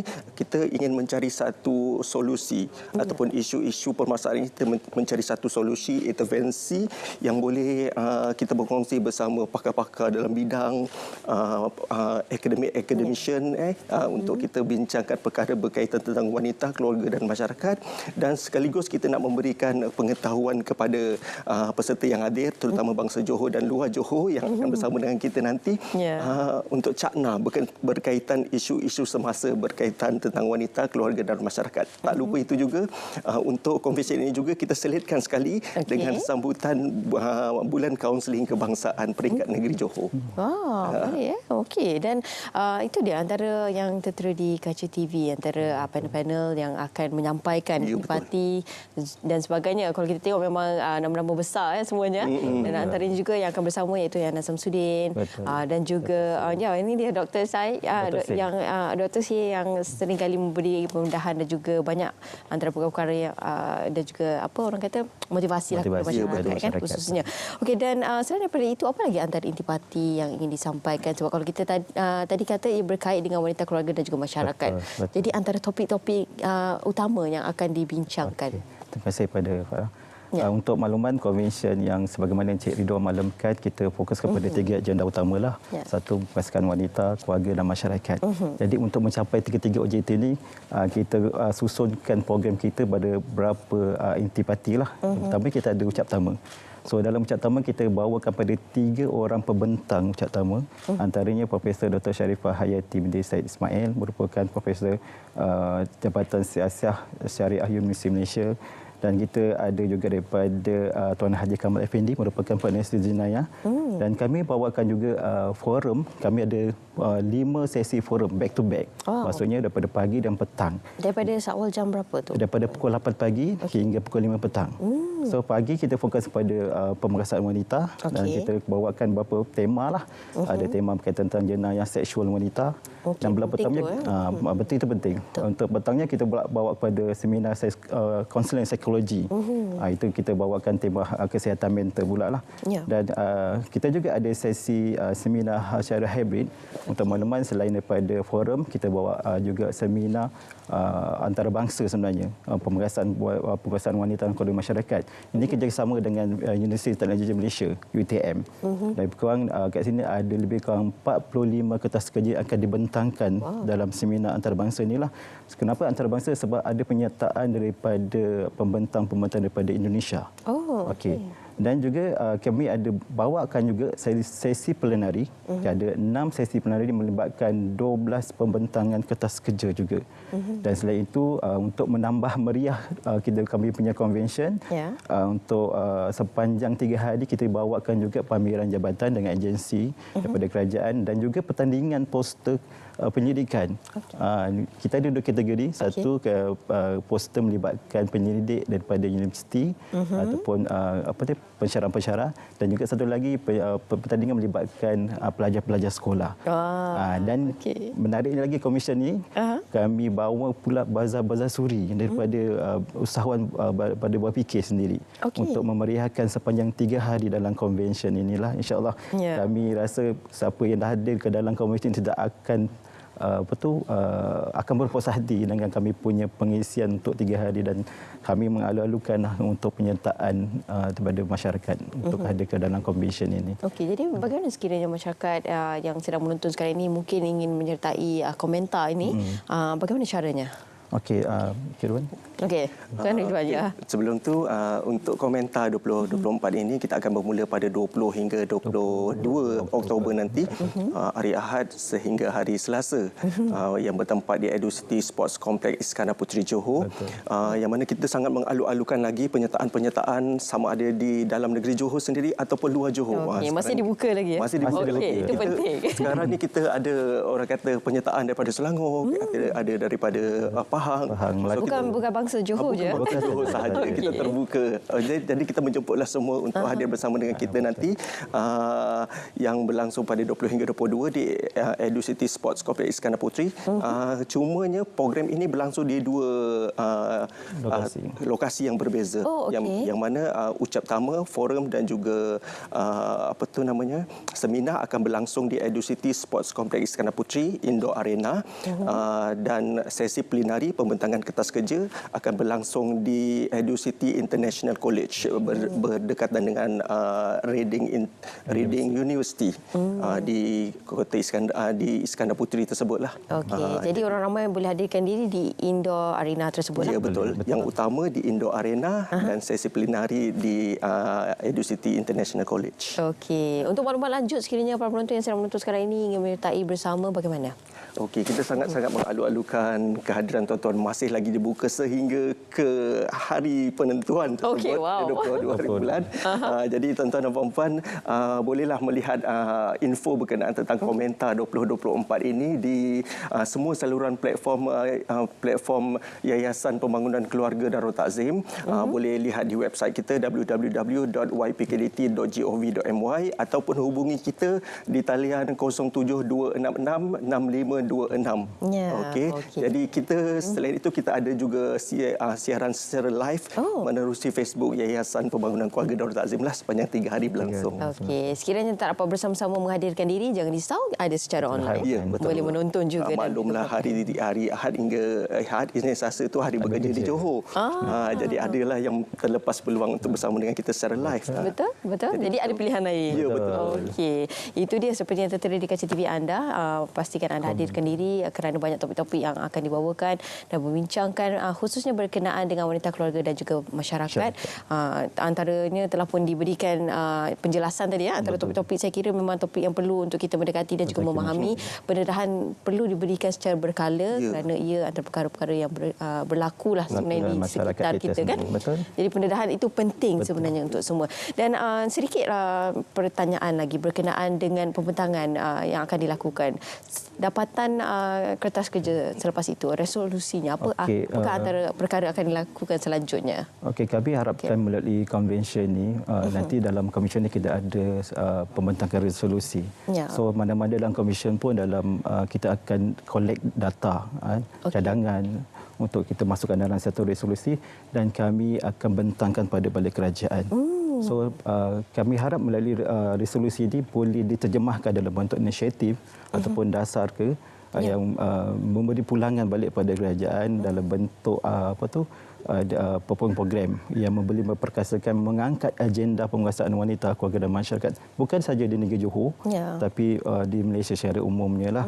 Dan untuk makluman juga melalui hasil daripada komisen ini kami insya-Allah kami akan compilekan dalam bentuk buku ataupun jurnal yang nanti akan diterbitkan bersama dengan Universiti Energi Malaysia tadilah. Dan buku ni nanti kita boleh sebarluaskan pada masyarakat ni mendapatkan info berkaitan tentang apa yang kita telah bentangkan sepanjang 3 hari melalui konvensyen ini, insya-Allah. Wow, itu dia. Tak cukup dengan ialah kita pamerkan di tayangan secara online juga diberikan.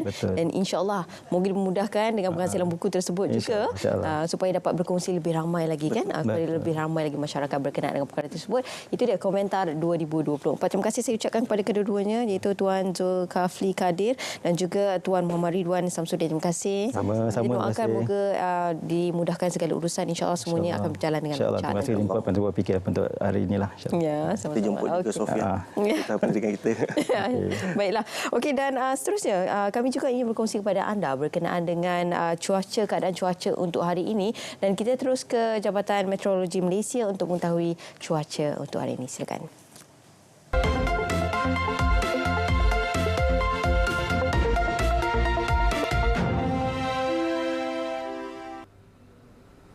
Assalamualaikum dan salam Malaysia Madani kepada semua penonton. Kembali lagi bersama Jabatan Meteorologi Malaysia untuk laporan cuaca untuk hari ini.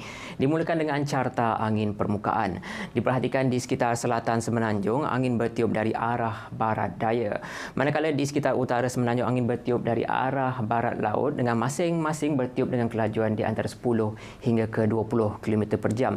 Selain itu juga di sekitar bahagian tengah dan juga pedalaman Semenanjung, angin bertiup lemah dan menumpu di kawasan berkenaan. Keadaan ini berpotensi menyebabkan keadaan cuaca lembap dan hujan berserta ribu putih yang lazimnya berlaku pada sebelah petang hingga ke waktu awal malam nanti. Selain itu juga keadaan angin bertiup dari arah lautan juga mempengaruhi keadaan cuaca lembap pada ketika ini melibatkan kawasan berhampiran pantai di sekitar bahagian utara dan juga barat Semenanjung. Manakala di Sabah dan juga Sarawak pada ketika ini angin bertiup lemah dari arah barat daya dengan kelajuan kurang daripada 10 km per jam di kebanyakan kawasan. Begitu juga di kawasan ini keadaan cuaca hujan berserta ribut petir mampu untuk berlaku pada sebelah petang nanti. Dan setakat ini tiada amaran angin kencang dan laut bergelora yang dikeluarkan oleh Jabatan Meteorologi Malaysia. Beralih pula kepada tinjauan keadaan cuaca semasa. Melalui gambar radar diperhatikan keadaan cuaca hujan kini sedang berlaku melibatkan di sekitar negeri Perlis, Pulau Langkawi, bahagian kawasan berhampiran pantai di negeri Kedah, Pulau Pinang, daerah Larut, Matang, Selama dan juga Kerian di negeri Perak. Dan keadaan cuaca lembap ini kami jangkakan akan beransur reda pada pada lewat pagi nanti. Selain itu juga kawasan keadaan cuaca hujan dipastikan sedang berlaku di selatan perairan Selat Melaka. Di bahagian selatan Selat Melaka ini juga akan mempengaruhi keadaan cuaca lembap, terutamanya di daerah berhampiran pantai di sekitar daerah Klang, Kuala Langat, Sepang, di Selangor, Port Dickson dan juga di Melaka pada sebelah lewat pagi hingga ke tengah hari nanti. Manakala keadaan cuaca cerah dan tiada hujan di kebanyakan kawasan yang lain di Semenanjung yang dijangkakan akan berlarutan sehingga ke tengah hari nanti. Seterusnya pula kita beralih kepada tinjauan cuaca di Sabah dan juga Sarawak. Buat masa ini keadaan cuaca baik dan tiada hujan di kebanyakan kawasan kecuali di sekitar kawasan perairan Sarawak dan juga perairan barat Sabah yang juga akan beransur reda dan terus bergerak menjauhi kawasan daratan Sabah dan juga Sarawak. Selain itu juga keadaan cuaca hujan juga jangka akan mula memasuki kawasan daratan di sekitar bahagian Tawau pada sebelah lewat pagi nanti. Seterusnya pula kita beralih kepada tinjauan cuaca pada sebelah petang nanti.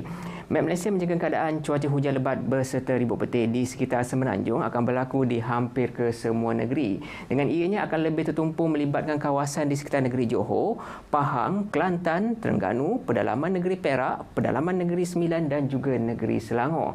Manakala di Sabah dan juga Sarawak, keadaan cuaca hujan akan berlaku di kebanyakan bahagian di Sabah. Manakala di Sarawak, keadaan cuaca hujan akan lebih tertumpu melibatkan bahagian di selatan dan juga pedalaman Sarawak. Orang awam diminta untuk sentiasa berhati-hati dengan keadaan cuaca hujan lebat berserta ribut petir yang lazimnya berpotensi menyebabkan banjir kilat serta kerosakan pada struktur yang tidak kukuh. Untuk mendapatkan info cuaca terkini, boleh ikuti kami di Facebook, Instagram, X serta YouTube rasmi Met Malaysia. Sekian sahaja daripada saya, Ruzami Pilus. Assalamualaikum.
Baik, seterusnya kita akan memberikan tumpuan kepada belanjawan yang bakal dibentangkan 18 hari bulan nanti. Dan kita ingin mendapat perspektif yang pelbagai. Pada hari ini kita akan beri tumpuan kepada sektor sukan. Dan bagaimana sebenarnya belanjawan dapat membantu untuk memperkasakan sektor sukan tanah air. Dan bersama kita di studio saya kenalkan iaitu teknologis Dr. Hadafi Fitri Muhammad Latif merupakan pengarah Pusat Inovasi dan Teknologi Sukan Universiti Teknologi Malaysia UTM. Assalamualaikum, selamat pagi. Selamat pagi. Assalamualaikum. Terima kasih kerana bersama kami. Salam. Tumpuan sukan ini suatu yang bukanlah tinggi pada senarai kepentingan belanjawan. Selalunya diberikan tumpuan kepada sektor kesihatan, sektor pendidikan dan sektor industri sukan mungkin akan mendapat satu ataupun dua perenggan sahaja. Ya, betul. Tapi apakah keperluan belanjawan memberi tumpuan kepada sektor sukan khasnya tak kala kita memburu pelbagai pingat di persadaran antarabangsa dan kejayaan atlet negara. Silakan. Bismillahirrahmanirrahim. Kita kena faham kejayaan dalam sesebuah sukan melibatkan formula 5M. Money, manpower, material, method and marketing. Nombor satu tu adalah money. Jadi kita perlukan dana dan kita perlukan bajet, kita perlukan belanjawan. Kalau kita lihat dari segi krisis sukan negara kita, kita kurangnya kejayaan di peringkat antarabangsa. Sebagai contoh, sehingga kini kita belum mampu mencari pengganti legenda jago dunia seperti Datuk Lee Chong Wei, Datuk Shailene Zulkifli, Datuk Nicole David. Kita tiada pengganti. Yang kedua, kurangnya pingat Olimpik. Sehingga kini daripada bermulanya merdeka sehingga kini kita masih belum berjaya memecah kebuntuan untuk mendapat emas pertama Olimpik dunia. Dan juga kita masih belum layak ke World Cup. Jadi nombor 3, kalau kita lihat prestasi kita yang tidak konsisten. Jadi apa yang saya ingin nyatakan di sini betapa pentingnya bajet belanjawan untuk disediakan kepada bidang sukan untuk mencapai kejayaan. Kita memang sedia ada bajet untuk sukan. Tetapi adakah bajet itu dibelanjakan pada sukan-sukan yang boleh mendatangkan pulangan, terutama sekali dari segi pingat, ataupun sebaliknya kalau kita lihat ada peruntukan untuk bola sepak. Bola sepak bukanlah satu sukan di mana kita mampu untuk bersaing secara realistiknya. Kejayaan kita dalam sukan bola sepak ni dia terumbang-ambing. Ada tak kala kita boleh sampai ke peringkat Asia, tapi apabila ingin sampai ke peringkat lebih tinggi, mungkin Malaysia kurang berjaya. Jadi adakah logik untuk kita pindahkan sahaja bajet-bajet daripada sukan yang kurang mendatangkan hasil kepada sukan yang lebih mempunyai potensi seperti sukan terjun, berbasikal dan juga badminton? Ya, sebenarnya dalam perancangan Kementerian Belia dan Sukan, mereka dah ada formula, iaitu formula program podium dan RTG, Road to Goal. Dan mereka juga telah meletakkan sasaran ABCD dalam sukan archery, badminton, cycling dan diving untuk mencapai kejayaan dalam sukan tersebutlah. Jadi apa yang ingin saya nyatakan dekat sini, sebenarnya pelaburan belanjawan dalam bakat sukan itu adalah amat penting. Kebanyakan pelaburan yang digunakan mendapat kelebihan kepada program elit sahaja. Jadi perbezaan langit dan bumi kepada program bakat-bakat muda. Jadi kita perlu seimbangkan, selari dan seimbang supaya proses jangka masa panjang itu kita berjaya mencapai kejayaan dalam sukan. Supaya bajet itu lebih pembahagiannya lebih kurang sama rata lah. Ya, betul. Boleh dikatakan begitu, kesaksamaannya. Dan apa lagi antara perkara yang ingin disampaikan ialah difahamkan akan dibentangkan belanjawan 2025 pada Jumaat ini. Jadi mungkin ada yang ingin disampaikan. Mungkin suara kita didengar untuk hari ini dan sebagainya. Jadi apa lagi antara perkara yang mungkin yang perlu ditambah baik khususnya dalam bidang sukan itu sendiri? Alhamdulillah, melalui pra-belanjawan 2025, kita lihat dalam ekonomi madani, perancangan itu sebenarnya melibatkan keterangkuman, juga memberi impak ataupun manfaat kepada bidang sukan. Sebagai contoh yang pertama, meningkatkan kesihatan awam. Jadi apabila kita memperkasakan tentang kesihatan, masyarakat akan mengamalkan gaya hidup yang aktif. Betul. Lebih ramai lagi anak murid ataupun pelajar yang berminat untuk terlibat dalam bidang sukan. Yang kedua, mewujudkan peluang pekerjaan. Di mana yang dirancang dalam ekonomi madani, pekerjaan yang bermakna, berpendapatan tinggi. Jadi secara tidak langsung ia juga akan memberi kesan kepada bidang sukan. Sebagai contoh, jawatan-jawatan pegawai dan belia dan sukan dan jawatan-jawatan yang ada untuk menaikkan bidang sukan ini. Dan yang ketiga adalah membangunkan infrastruktur sukan. Jadi kita tahu negara kita tidak kurang hebatnya dari segi kemudahan dan infrastruktur sukan, tapi kita jangan lupa di kawasan kampung, di kawasan pedalaman, mereka juga perlukan kemudahan ini. Dan kebanyakan bakat-bakat yang datang adalah daripada kawasan kampung dan pedalaman di Malaysia. Ya, itu tak dinafikan. Contoh Datuk Pendalina Rinong. Ya, betul. Ya, betul. Berasal daripada sebuah kawasan luar bandar. Ya, betul. Dan berjaya mengharumkan nama negara di peringkat antarabangsa. Jadi bagaimana untuk mencungkil bakat-bakat yang berada jauh daripada infrastruktur sukan ini? Terutama sekali di pedalaman kawasan Sabah, Sarawak dan juga di Semenanjung. Dan juga bakat-bakat yang mungkin kita sukar untuk capai seperti masyarakat orang asli yang sebenarnya mungkin mempunyai kebolehan tapi kita tak dapat lihat kerana belum ada lagi atlet daripada kalangan masyarakat orang asli meskipun mereka ni sebati dengan kawasan hutan dan sebagainya. Sudah pasti ada potensi sukan yang tinggi di kalangan masyarakat itu. Jadi bagaimana untuk kita sampai lebih jauh dalam mencungkil bakat-bakat muda? Satu topik yang menarik. Kalau dalam bahasa mudahnya dalam sains sukan kita namakan kita menggunakan kaedah kenal pasti bakat iaitu scouting. Di mana kita akan turun ke padang, pergi ke setiap venue pertandingan, pergi ke kawasan kampung, pergi ke kawasan pedalaman dan kita akan mengenal pasti bakat-bakat yang ada ini. Dan kita juga akan melaksanakan ujian-ujian dan untuk kenal pasti kesesuaian fizikal, kesesuaian atlet ini untuk bermain sukan apa. Dan kita akan mencadangkan kepada atlet ini. Jadi kita tidak bazirkan masa. Kalau dia mempunyai tubuh badan yang tinggi, dia sesuai bermain bola keranjang, main bola jaring. Kalau dia mempunyai tapak tangan dan tapak kaki yang besar, dia sesuai untuk bermain dalam sukan renang dan sebagainya. Jadi itulah kepentingan sains sukan dalam membantu kejayaan sukan negara.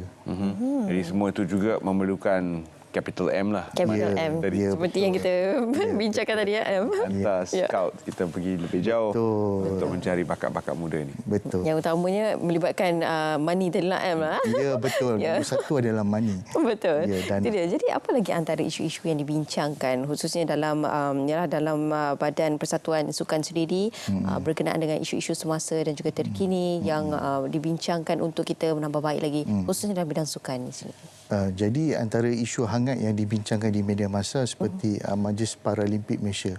Jadi kita sebagai rakyat Malaysia, kita tahu kejayaan yang telah dicapai oleh mereka. Dan kebanyakan mereka ini terhasil daripada program yang telah dijalankan. Walau bagaimanapun Majlis Paralimpik Malaysia memohon dana untuk mereka memperkasakan lagi program kenal pasti bakat dan melahirkan lagi bakat-bakat atlet paralimpik yang boleh mengharumkan nama Malaysia di peringkat antarabangsa. Ya, betul. Lihat latihan daripada atlet para itu atlet pekak.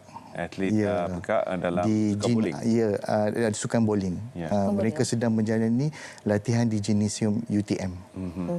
Ini menunjukkan bahawa kita juga mempunyai kebolehan untuk mencungkil bakat para atlet yang telah pun mencapai emas berulang kali di peringkat Olimpik sekalipun.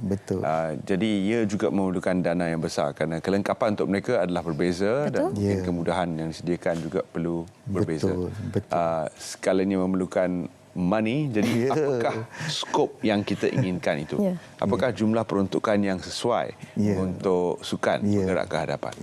Jadi kalau boleh apa yang ingin kita cadangkan adalah program pembangunan nombor satu program pembangunan latihan elit, nombor dua adalah pembangunan akademi sukan berprestasi tinggi. Jadi scouting telah dilakukan, bakat-bakat ini diletakkan di dalam akademi sukan, diberi latihan yang secukupnya dan diberi pendedahan sains sukan yang betul. Dan nombor tiga adalah program latihan jangka masa panjang untuk bakat muda. Kita kena jaga bakat-bakat muda ini kerana kita tidak mahu mereka burn out di usia yang muda. Sebab kebanyakan atlet seperti gimnastik, atlet renang bermula darjah 4, darjah 5, darjah 6. Dan apabila masuk ke sekolah menengah mereka telah burn out. Mereka dah tak nak main lagi dah. Jadi kita kena jaga dengan baik, beri pendedahan yang baik dan bantu mereka untuk sukses sehingga ke peringkat antarabangsa.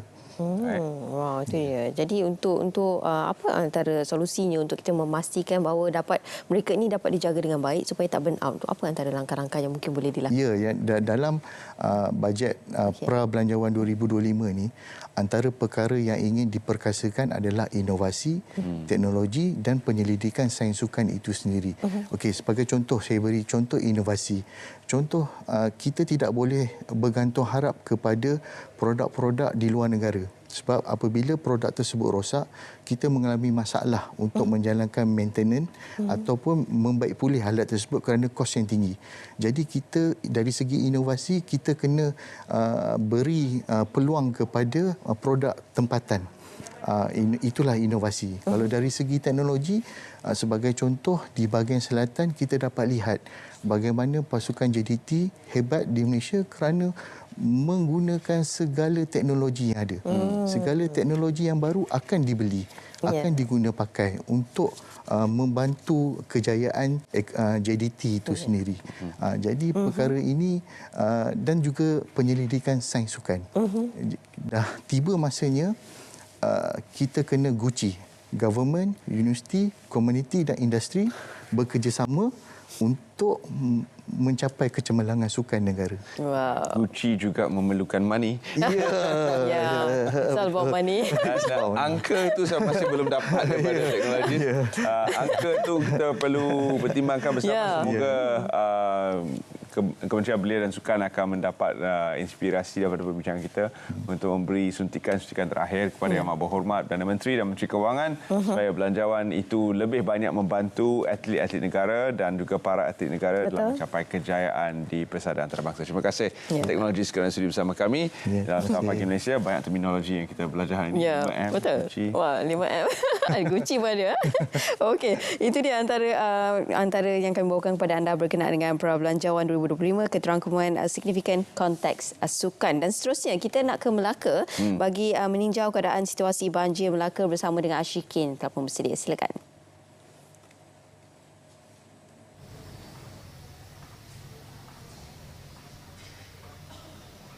Baik, terima kasih Terence dan Raja Sofi. Cerita pagi dari Melaka hari ini saya bawakan langsung dari Pusat Pemindahan Sementara PPS SMK Dang Anum di Jasin Melaka. Ini mengenai situasi banjir di Melaka, yang mana banjir di Melaka telah bermula sejak 14 Oktober lalu berikutan hujan lebat yang menyebabkan air melimpah ke kawasan berpenduduk, dan sebanyak 5 PPS telah dibuka sejak 14 Oktober lalu. Dan semalam juga Ketua Menteri Melaka Datuk Seri Abdul Rauf Yusof sudah mengadakan lawatan dan meninjau PPS di sekitar kawasan Jasin ini dan menghulurkan bantuan kepada penduduk terjejas banjir. Jadi untuk berkongsi lebih lanjut mengenai situasi terkini banjir di Melaka setakat hari ini, saya bersama dengan Timbalan Pengarah Angkatan Pertahanan Awam APM Melaka, Meja Pertahanan Awam Nur Fahani. Baik, terima kasih Puan sudi bersiaran bersama kami di Selamat Pagi Malaysia. Mungkin Puan boleh kongsikan situasi terkini banjir di Melaka setakat hari ini. Silakan Puan. Okey, terima kasih Puan. Assalamualaikum warahmatullahi wabarakatuh. Selamat pagi. Salam Malaysia Madani. Pertama sekali saya ingin mengucapkan ribuan terima kasihlah kepada pihak RTM atas sesi pada pagi ini. Okey, untuk situasi banjir setakat pada hari ini bermula pada 14 Oktober yang lepas di daerah Jasin yang telah menyebabkan beberapa kawasan terjejas dan juga rumah penduduk yang kawasan rendah telah dinaiki air. Sebanyak 5 buah PPS telah dibuka bermula pada 14 Oktober yang melibatkan 103 keluarga dan 363 mangsa sehingga pada hari ini. Pada 15 Oktober semalam, terdapat 2 buah PPS telah ditutup sepenuhnya. Ekoran daripada kawasan yang telah terjejah banjir telah pulih sepenuhnya dan semua keluarga dan mangsa telah pulang ke rumah masing-masing. Bagi pusat pemindahan sementara yang telah ditutup semalam iaitu PPS SK Tedong dan juga PPS Serkam Darat yang telah ditutup pada 5.30 petang semalam. Okey, untuk laporan pada pagi ini setakat 8 pagi tadi 3 buah PPS lah yang masih dibuka seramai 56 keluarga dan seramai 197 mangsa yang masih berada di PPS. Antara kawasan yang masih terjejas banjir pada pagi ini iaitu Kampung Kilang Berapi, Pekan Merlimau, Kampung Paya Lengkong, Taman Merlimau Baru, Kampung Semujuk, Kampung Lancang. Baik Puan, mungkin ada sedikit nasihat Puan kepada penduduk terjejas banjir khususnya yang akan pulang ke kediaman masing-masing hari ini. Okey, nasihat saya lah kepada mangsa yang terjejas banjir, dinasihatkanlah sebelum pulang ke rumah masing-masing, pastikan air banjir telah surut sepenuhnya, keadaan selamat dan dari ancaman risiko seperti kabel elektrik yang telah terendam dalam air dan masih mempunyai arus elektrik. Okey, kemungkinan juga rumah kawasan yang dinaiki air ini juga akan mempunyai binatang berbisa yang terperangkap di dalam kawasan rumah yang terjejas banjir. Okey, masyarakat juga diingatkan untuk menjaga kebersihan dengan menggunakan bekalan air bersih bagi mengelakkan wabak penyakit berjangkit, dan juga pastikan struktur rumah selamat untuk dimasuki selepas terkesannya air banjir tersebutlah. Baik Puan, mungkin boleh kongsikan juga untuk pasca banjir ini apa tindakan yang dibuat oleh pihak APM? Okey, untuk pasca banjir ini APM selaku Sekretariat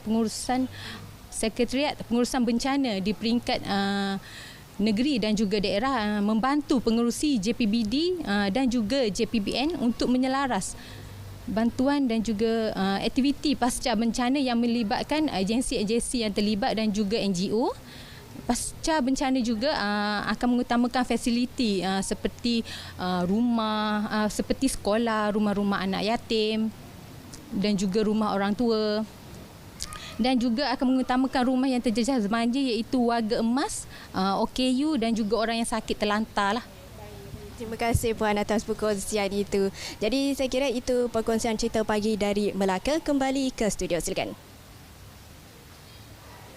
Baik, terima kasih kerana laporan itu tadi dari Melaka. Ini menunjukkan bahawa keadaan di pusat negara ataupun di kawasan rantau tengah, terutama sekali Kuala Lumpur dan juga Melaka adalah antara kawasan yang terjejas. Ya. Kita bersama dengan Tuan Rozihan Anwar yang merupakan pemangku bomba Kuala Lumpur untuk membantu pengarah bomba Kuala Lumpur yang telah pun bersedia di talian untuk memberikan kita laporan terkini tentang kawasan-kawasan yang terjejas akibat banjir yang berlaku semalam. Terima kasih Tuan kerana sudi bersama kami. Terima kasih Tuan Serentas dan Puan Raja Sofia. Ya. Jadi Tuan, kita telah sedia maklum tentang beberapa kawasan yang telah dilanda banjir dengan teruk dan pada keadaan yang sangat pantas dan mengejut. Apakah antara langkah-langkah yang boleh kita sampaikan kepada para penonton Selamat Pagi Malaysia sedang diambil oleh pihak bomba untuk membantu meredakan keadaan di kawasan-kawasan terbabit ini? Okey.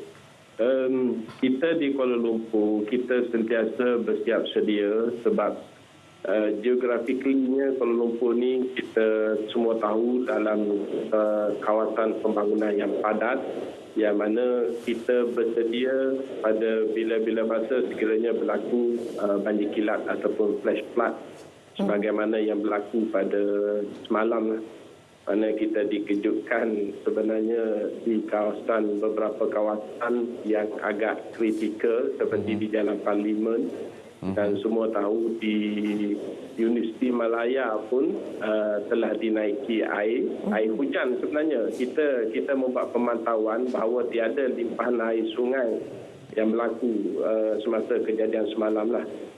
Jadi untuk makluman awam, kita pun melalui Jawatan Kuasa Pengurusan Bencana Negeri Wilayah Sekretariat Kuala Lumpur, kita juga telah aktifkan bilik gerakan bencana yang mana ianya ditempatkan di Menara 1 Dewan Bandaraya Kuala Lumpur, yang mana semua agensi penyelamat akan bersedia di bilik gerakan tersebut dan membuat pemantauan terutamanya melalui CCTV yang ada di sekitar Kuala Lumpur. Pada masa sama, kita Jabatan Bomba dan Penyelamat Kuala Lumpur juga telah menerima arahan kesiapsiagaan daripada pihak ibu pejabat mulai pada bulan lepas lagi sebenarnya, akhir bulan lepas, dan pihak NAKMA, Agensi Pengurusan Bencana Negara juga telah pada bulan ini melancarkan bulan kesiapsiagaan, yang mana setiap tahun bila menghampiri fenomena monsun Timur Laut, kita akan aktifkan semua agensi penyelamat di bawah NAKMA, dan secara spesifiknya bomba sendiri kita pun telah bersedia pada dasarnya dalam aspek fizikal dan mental pasukan penyelamat kita lah. Okey, baik Tuan, itu antara persediaan ataupun langkah awal yang diambil oleh Jabatan Bomba sendiri, dan mungkin ada sedikit kata-kata kepada mereka yang mungkin ialah tinggal di kawasan-kawasan hotspot, dan juga kita sentiasa perlu untuk berhati-hati rancang perjalanan terutamanya situasi yang berlaku sekarang ini, Tuan. Okey, untuk peringatan bersama kepada orang awam dan kami sendiri pun, yang mana beberapa perkara kita perlu ambil berat, terutamanya dalam tempoh musim timur laut. Yang mana paling penting pada saya adalah setiap aktiviti ataupun gerak kerja kita hendaklah kita rancang betul-betul. Kita sekarang ni bila-bila masa kita boleh akses kepada ramalan cuaca melalui weather forecast apa semua, dan pastikan lokasi yang kita hendak tujui, kita kenal pasti adakah akan berlaku hujan ataupun apa-apa amaran daripada Met Malaysia. Keduanya, dalam situasi sekarang juga kita ambil maklum bahawa flash flood ni berlaku di luar jangkaan dan dalam tempoh yang amat singkat.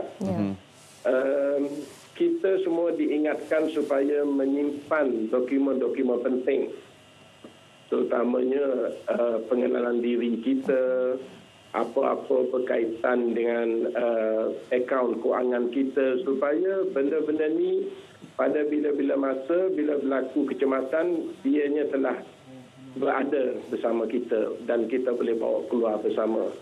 Dan akhir sekali, nasihat saya, kita pasukan penyelamat berhadapan dengan contohnya kejadian sebenarnya satu saja kes, tetapi diviralkan oleh secara rantaian, menjadikan macam kita terima 10 ataupun 100 kes yang berbeza, sedangkan benda itu adalah benda yang sama. Jadi saya nasihatkan juga di sini supaya orang awam kalau nak ataupun berada di lokasi pertama kejadian, supaya terus menghubungi pihak berkuasa ataupun pihak agensi penyelamat dan notkan di situ telah menghubungi pasukan penyelamat, dan kita boleh rekod ini yang kita akan respon seberapa segera.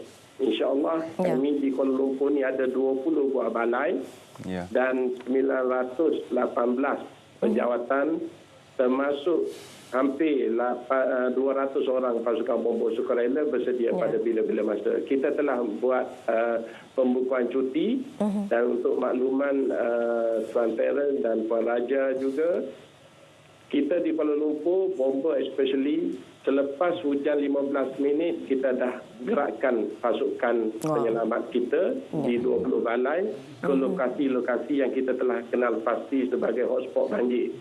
Seluruh Kuala Lumpur kita ada 20 hotspot banjir. Baik. Itu kita dia. ucapkan terima kasih kepada Tuan Rozihan kerana sudi bersama kami dalam Sahabat Pagi Malaysia, dan diharap dengan penerangan itu tadi kita boleh menarik nafas lega bahawa pihak bomber sentiasa bersiap siaga untuk membantu dalam keadaan di mana mereka diperlukan, terutama sekali selepas 15 minit hujan sahaja. Sudah pun ada tindakan awal yang diambil oleh pihak bomber. Baik, seterusnya kita akan bergerak ke satu lagi segmen berkaitan dengan kolaborasi di antara rakan-rakan serantau ASEAN. Dan bersama kita di studio saya kenalkan Dr. Christina Yeo Ken Yin, Setiausaha Bahagian Hubungan Antarabangsa dan Kebudayaan Hak Kementerian Pelancongan Seni dan Budaya Motek. Selamat pagi. Selamat pagi, Cik Terence dengan Puan Raja. Thank you for having me here. Welcome. Dr. Christina, kolaborasi strategik ASEAN dalam kebudayaan dan kesenian. Kita baru bincangkan tentang kolaborasi strategik berkaitan dengan pengurusan bencana. Kini kita bergerak ke kebudayaan dan kesenian. Kita mempunyai 10 negara dengan kesenian dan kebudayaan yang begitu berbeza sekali.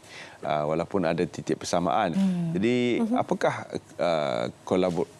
kolaborasi yang boleh dilangsungkan untuk membantu dalam kita memelihara kesenian dan kebudayaan yang begitu unik ini?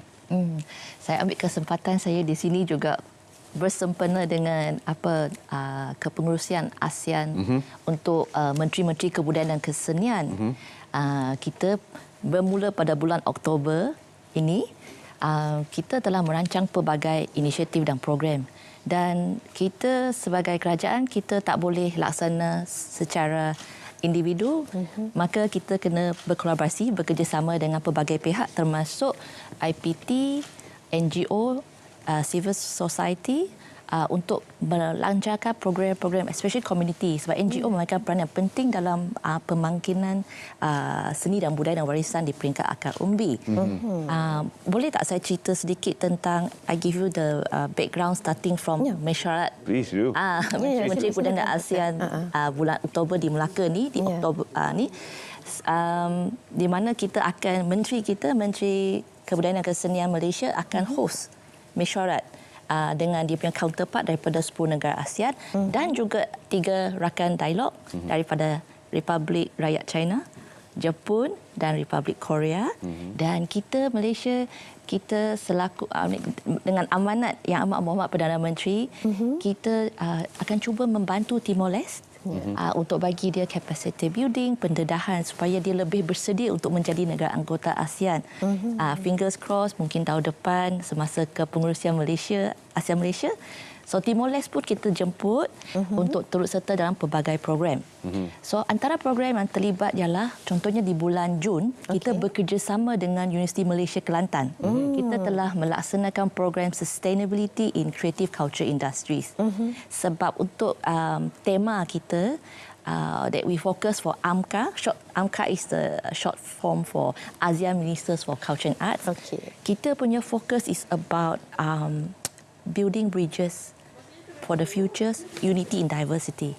So dengan Universiti Malaysia Kelantan, kita fokus kat kreatif ekonomi dan juga pembangunan kreatif and culture industries. So Kelantan adalah satu state yang sangat kaya dengan seni budaya dan warisan. But it's under, maybe not, I wouldn't say under, nanti state merajuk pula. Mungkin dia boleh dipromosi dengan lebih baik lagi. Sebab tu kita bekerjasama Universiti Malaysia Kelantan dan juga student bodies untuk membuat program macam tu, contoh. Lepas tu bulan September kita bekerjasama dengan NGO, Society of Civil Symphony dengan Malaysian Craft Council, di mana kita, tahun these 2 years Malaysia juga adalah country coordinator untuk hubungan ASEAN-China dalam seni budaya dan warisan. Kita akan fokus kepada how kita boleh find the commonalities between ASEAN dengan China. So bulan September kita buat pakatan strategik lah dengan CSO dengan NGO. Kita melaksanakan satu conference di mana kita menjemput Chinese experts dalam bambu tekstil. Dan sebab kat ASEAN ni pun kita banyak tekstil. The traditional weaving semua tu, maka ada satu conference di mana mereka bertukar kepakaran, maklumat dan pengalaman dalam industri tersebut. So this is some of the examples lah yang pakatan strategik itu.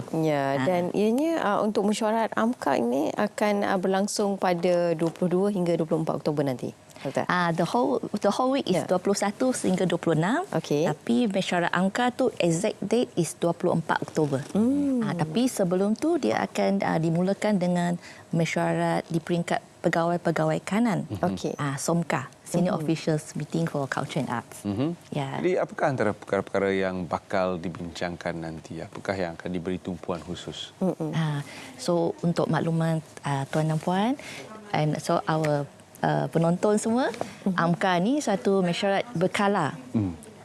Dia host by rotation mengikut turutan negara-negara ASEAN and every 2 years. So this is like the first in 20 years for Malaysia. Sebab dia 2 tahun sekali, 10 negara ASEAN. Jadi it's like significant, 20 years once. Dalam the most important thing about AMCA is sebab dia adalah himpunan semua menteri-menteri kebudayaan dan kesenian ASEAN. So they will sit and come in, discuss together how boleh 3 benda lah yang paling penting. First, of course, to meningkatkan pemahaman, saling complement each other in terms of seni budaya warisan dan kerjasama. And then number 2, of course, dalam ni masing-masing bolehlah meningkatkan significant dan also the visibility of everybody's culture and arts. Sebab kalau kita bersatu ASEAN, like Terence mentioned tadi, dia beza tapi ada kesamaan. Same yet different. Saya pernah tulis satu artikel, sama-sama tapi berbeza. So kita always try to work together as a block untuk promote kita punya seni budaya dan warisan sebagai satu blok. So that is one thing. And the third most important objective is meneroka jaringan kerjasama. That's exactly your point just now. Okey, dan untuk kali ini, tema yang diangkat untuk kali ini, apakah antara temanya dan kenapa tema itu dipilih? Tadi saya cerita pasal cultures, building futures, unity in diversity. Sebab ni, I think this kesedaran ASEAN identity awareness tu, kalau ASEAN tak bersatu, tak see the value of kita bersatu dan mempromotkan rantau ni bersekali, suka untuk kita bergerak. Sebab dia akan impact ekonomi, politik, keselamatan. They are all intertwined, kan? So kita telah pilih tema tersebut supaya untuk mengingatkan kita adalah ada kesepaduan dalam kepelbagaian, unity and diversity for the future. Sekarang kita pun tengah merangka plan strategik jangka masa panjang untuk ASEAN 2045, 20 tahun. So we are building future. So culture and arts tu, so ada 3 priority areas lah dalam angka ni. Priority areas tu, first is youth, belia. Second is creative economy. Third is digitalization, AI, blockchain, semua tu. I think kita ni ada persepsi, rakyat kadang-kadang ada persepsi bahawa kalau sebut pasal seni budaya warisan, tari menari, menyanyi, no. But now everything you have to empower, you need to augment dengan digital teknologi, augmentation. Berkaitan rapat dengan pemuliharaan dan juga memastikan kelestarian budaya itu sendiri untuk masa hadapan. Dan kita ingin ucapkan terima kasih kepada Dr. Christina kerana sudi bersama kami dalam Selamat Pagi Malaysia pagi ini, membincangkan satu lagi kolaborasi serantau yang bakal dijayakan bersama. Jadi tahniah dan terima kasih kita ucapkan kepada Dr. kerana sudi bersama kami.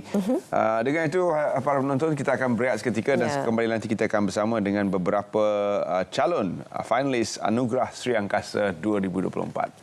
Selepas ini. Menarik esok 17 Oktober 2024.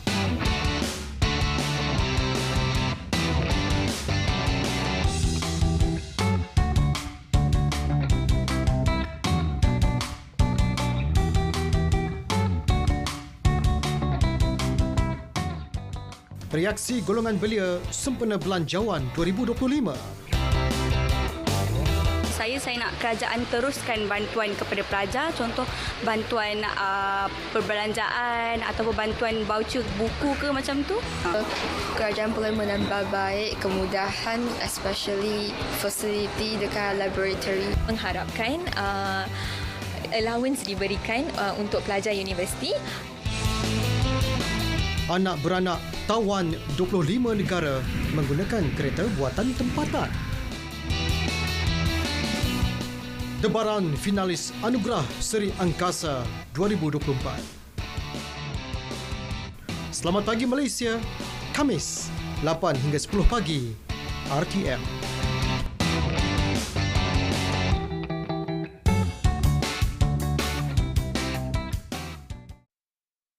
Zahra Q.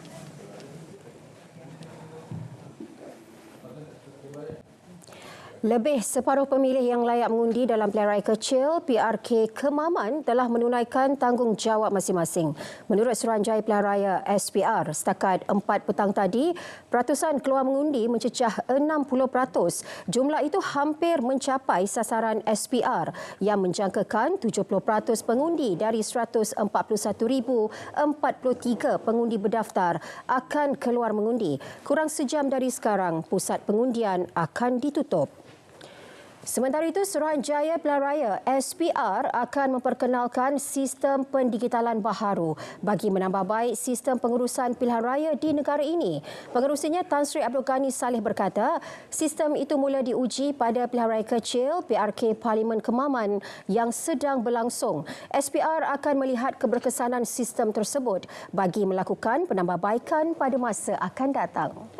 Dan seterusnya, wartawan di lokasi mungkin menyampaikan sesuatu. Ira dah terlalu serius, dia jadi saya jadi nervous. Wow. Nervous nak mengungkapkan sebarang kata-kata. Baiklah, untuk mengetahui perincian dengan lebih lanjut, kita ke Azam.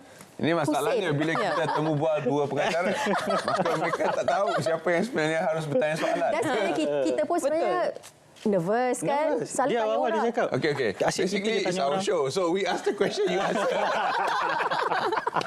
Tahniah kita ucapkan. Apabila senior bersuara. Kita kena dengar. Tahniah kita ucapkan terlebih dahulu kepada kedua rakan kita, Azam dan juga Zahira. Calon-calon untuk Anugerah Sri Angkasa 2024. Jadi, kita mulakan dengan Azam, calon wartawan TV terbaik. Bagaimana anda boleh berkecimpung dalam bidang ini? Okey, dia lebih kepada apa orang cakap saya sebenarnya tak minat langsung menulis sebab wartawan ni awak jujur sangat ni. How you write kan. So dari awal memang saya tak minat menulis. Jangan gelakkan saya. Okey. Dari awal memang saya tak minat menulis tapi sebab saya majoring in PR. Majoring in PR. Tapi untuk menulis tu bukan saya punya forte lah. Tapi one of my lecturers, dia mungkin dia perasan saya punya cara penulisan tu boleh pergi lagi. So bila start kerja, saya sebenarnya asal daripada media sales, ditukarkan ke untuk bantu PRU 14 kalau saya tak silap. Lepas tu dah kena pindah. Lepas tu bos kata awak stay je lah dekat situ. Stay je lah dekat newsroom. Macam okey. Itulah titik permulaan sebelum sampai sekarang sampai jadi editor dekat sinilah. Alhamdulillah. Jadi klip yang mana telah mendapat pencalonan itu boleh kita menyingkap di sebalik tabir. Inilah Ya Habibi ni. Inilah Ya Habibi tu. Nampak? Kalau boleh kongsikan sedikit berkenaan dengan ni. Adakah ini SR? Ini bukanlah SR. Dia lebih kepada rangkuman daripada setiap reporter yang pergi ke job macam ni, assignment kat luar. Kita akan ada curtain raiser, pembuka, and then kita ada along the assignment tu kita ada harian punya story lah. And then sebelum kita balik kita kena buat satu rangkuman. So masa tu saya boleh sifatkan yang rangkuman yang saya buat ni serampang dua mata. Satu, saya nak rangkumkan Expo Dubai, Expo dunia ni dia ada weekly punya tema, which was yang ini Minggu Pertanian Lestari. Kita pergi dengan Kementerian Pertanian, ni nama dululah Kementerian Pertanian dan Industri Makanan, MAFI. Okey, yang dapat kita lihat sekarang ni KSU masa itulah.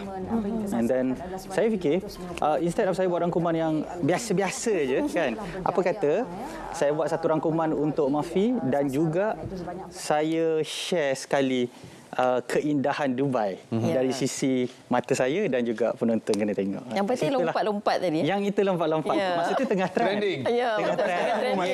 Tengah trend. Alangkah seronoknya lompat-lompat sampai. Lepas tu siap berjubah lagi kan. Tengah-tengah kan. Cabaran lah. Kita bersama dengan Zahira pula. Dahulunya seorang pengacara TV juga. Dan mencari hala baru bila menjadi pembaca berita radio tu dah nampak. Dia punya bakat luar biasa tu dah keluar dah. Sebab itulah rumah anda. Saya sangat mencintai dunia pemberitaan sebab daripada umur saya 9 tahun, bila dekat sekolah rendah cikgu tanya, cita-cita awak dah besar nak jadi apa? Saya kata saya nak jadi pembaca berita. Lepas tu cikgu cakap sebab saya tak suka matematik. Saya kena balik duster. Ya, sebab saya tak nak jawab soalan tu. Saya kata saya tak suka matematik. Saya tak tahu jawapan. Lepas tu cikgu cakap, habis tu kau tak tahu matematik, awak nak jadi apa bila dah besar? Saya jadi pembaca berita je. Saya tak nak jadi benda-benda lain. Saya cakap macam tu. Okey, satu hari nanti saya nak tengok awak naik pentas, awak dekat depan TV. Cikgu cakap macam tu. Jadi bila saya dah dapat tunaikan impian saya, dream do come true kan? Jadi satu hari cikgu saya mesej di Facebook. Memang saya menangis masa tu sebab saya rasa macam saya tak akan jumpa dia dah. Tapi saya dapat jumpa dengan cikgu saya. Dan saya jumpa dia dekat luar juga. Saya cakap terima kasih dekat dia semua. Sebab apa yang dia ucapkan pada saya masa tu menjadi drive untuk saya terus ke depan. Walaupun orang kata mungkin lambat untuk saya jadi penyampai berita. Tapi saya rasa kalau kita dalam menuntut ilmu, tak pernah ada lambat. Terjawab tak soalan matematik tu? Akhirnya. Nak tahu juga. Dia kan lepas tu reply juga. Sebab dia algebra. Kita macam pening sekejap. Okey, saja kurang. Ada sama suka. Okey. Apabila kita melihat kepada pembacaan Zahira, siapakah idola-idola yang menjadi pemangkin kepada Zahira? Pertama sekali, masa dulu saya suka tengok arwah Pak Ngah Farid Smith bacakan Berita Dunia. Berita Dunia adalah satu berita yang saya sangat suka tengok dengan cara penyampaian arwah Pak Ngah. Dan bila saya dapat masuk RTM, saya baca berita dekat sini, orang yang banyak mengajar saya dari segi penyampaian adalah Yoyo Ailana Baharudin. Dan baru-baru ini juga saya berguru dengan Haji Zazmi Zain. InsyaAllah, walaupun dengan pencalonan ni, saya rasa saya masih baru lagi. Sebab nampak tu. Ya, saya masih baru lagi. Perjalanan saya baru bermula. Jadi saya rasa dia akan menjadi salah satu pencetus semangat saya lah untuk terus ke depan. Terima kasih kita ucapkan kepada kedua calon finalis Anugerah Sri Kasim bersama dengan kita pada pagi ini. Dan kita akan insyaAllah bawakan lebih ramai lagi calon-calon ke hadapan untuk bersama dengan anda dalam segmen-segmen Selamat Pagi Malaysia berikutnya. Ya, apa pun kita ucapkan all the best kepada kalian semua. InsyaAllah. Okey. Itu dia nampaknya sampai dah penghujung Selamat Pagi Malaysia untuk pagi ini. Moga perkongsian hari ini dapat memberi manfaat. Sentiasa berhati-hati bagi anda yang terutamanya tinggal di kawasan hotspot. Perlu untuk kita tahu juga keadaan cuaca terkini untuk sebelum kita bergerak untuk menuju ke destinasi. Baik, dengan itu kita ucapkan terima kasih.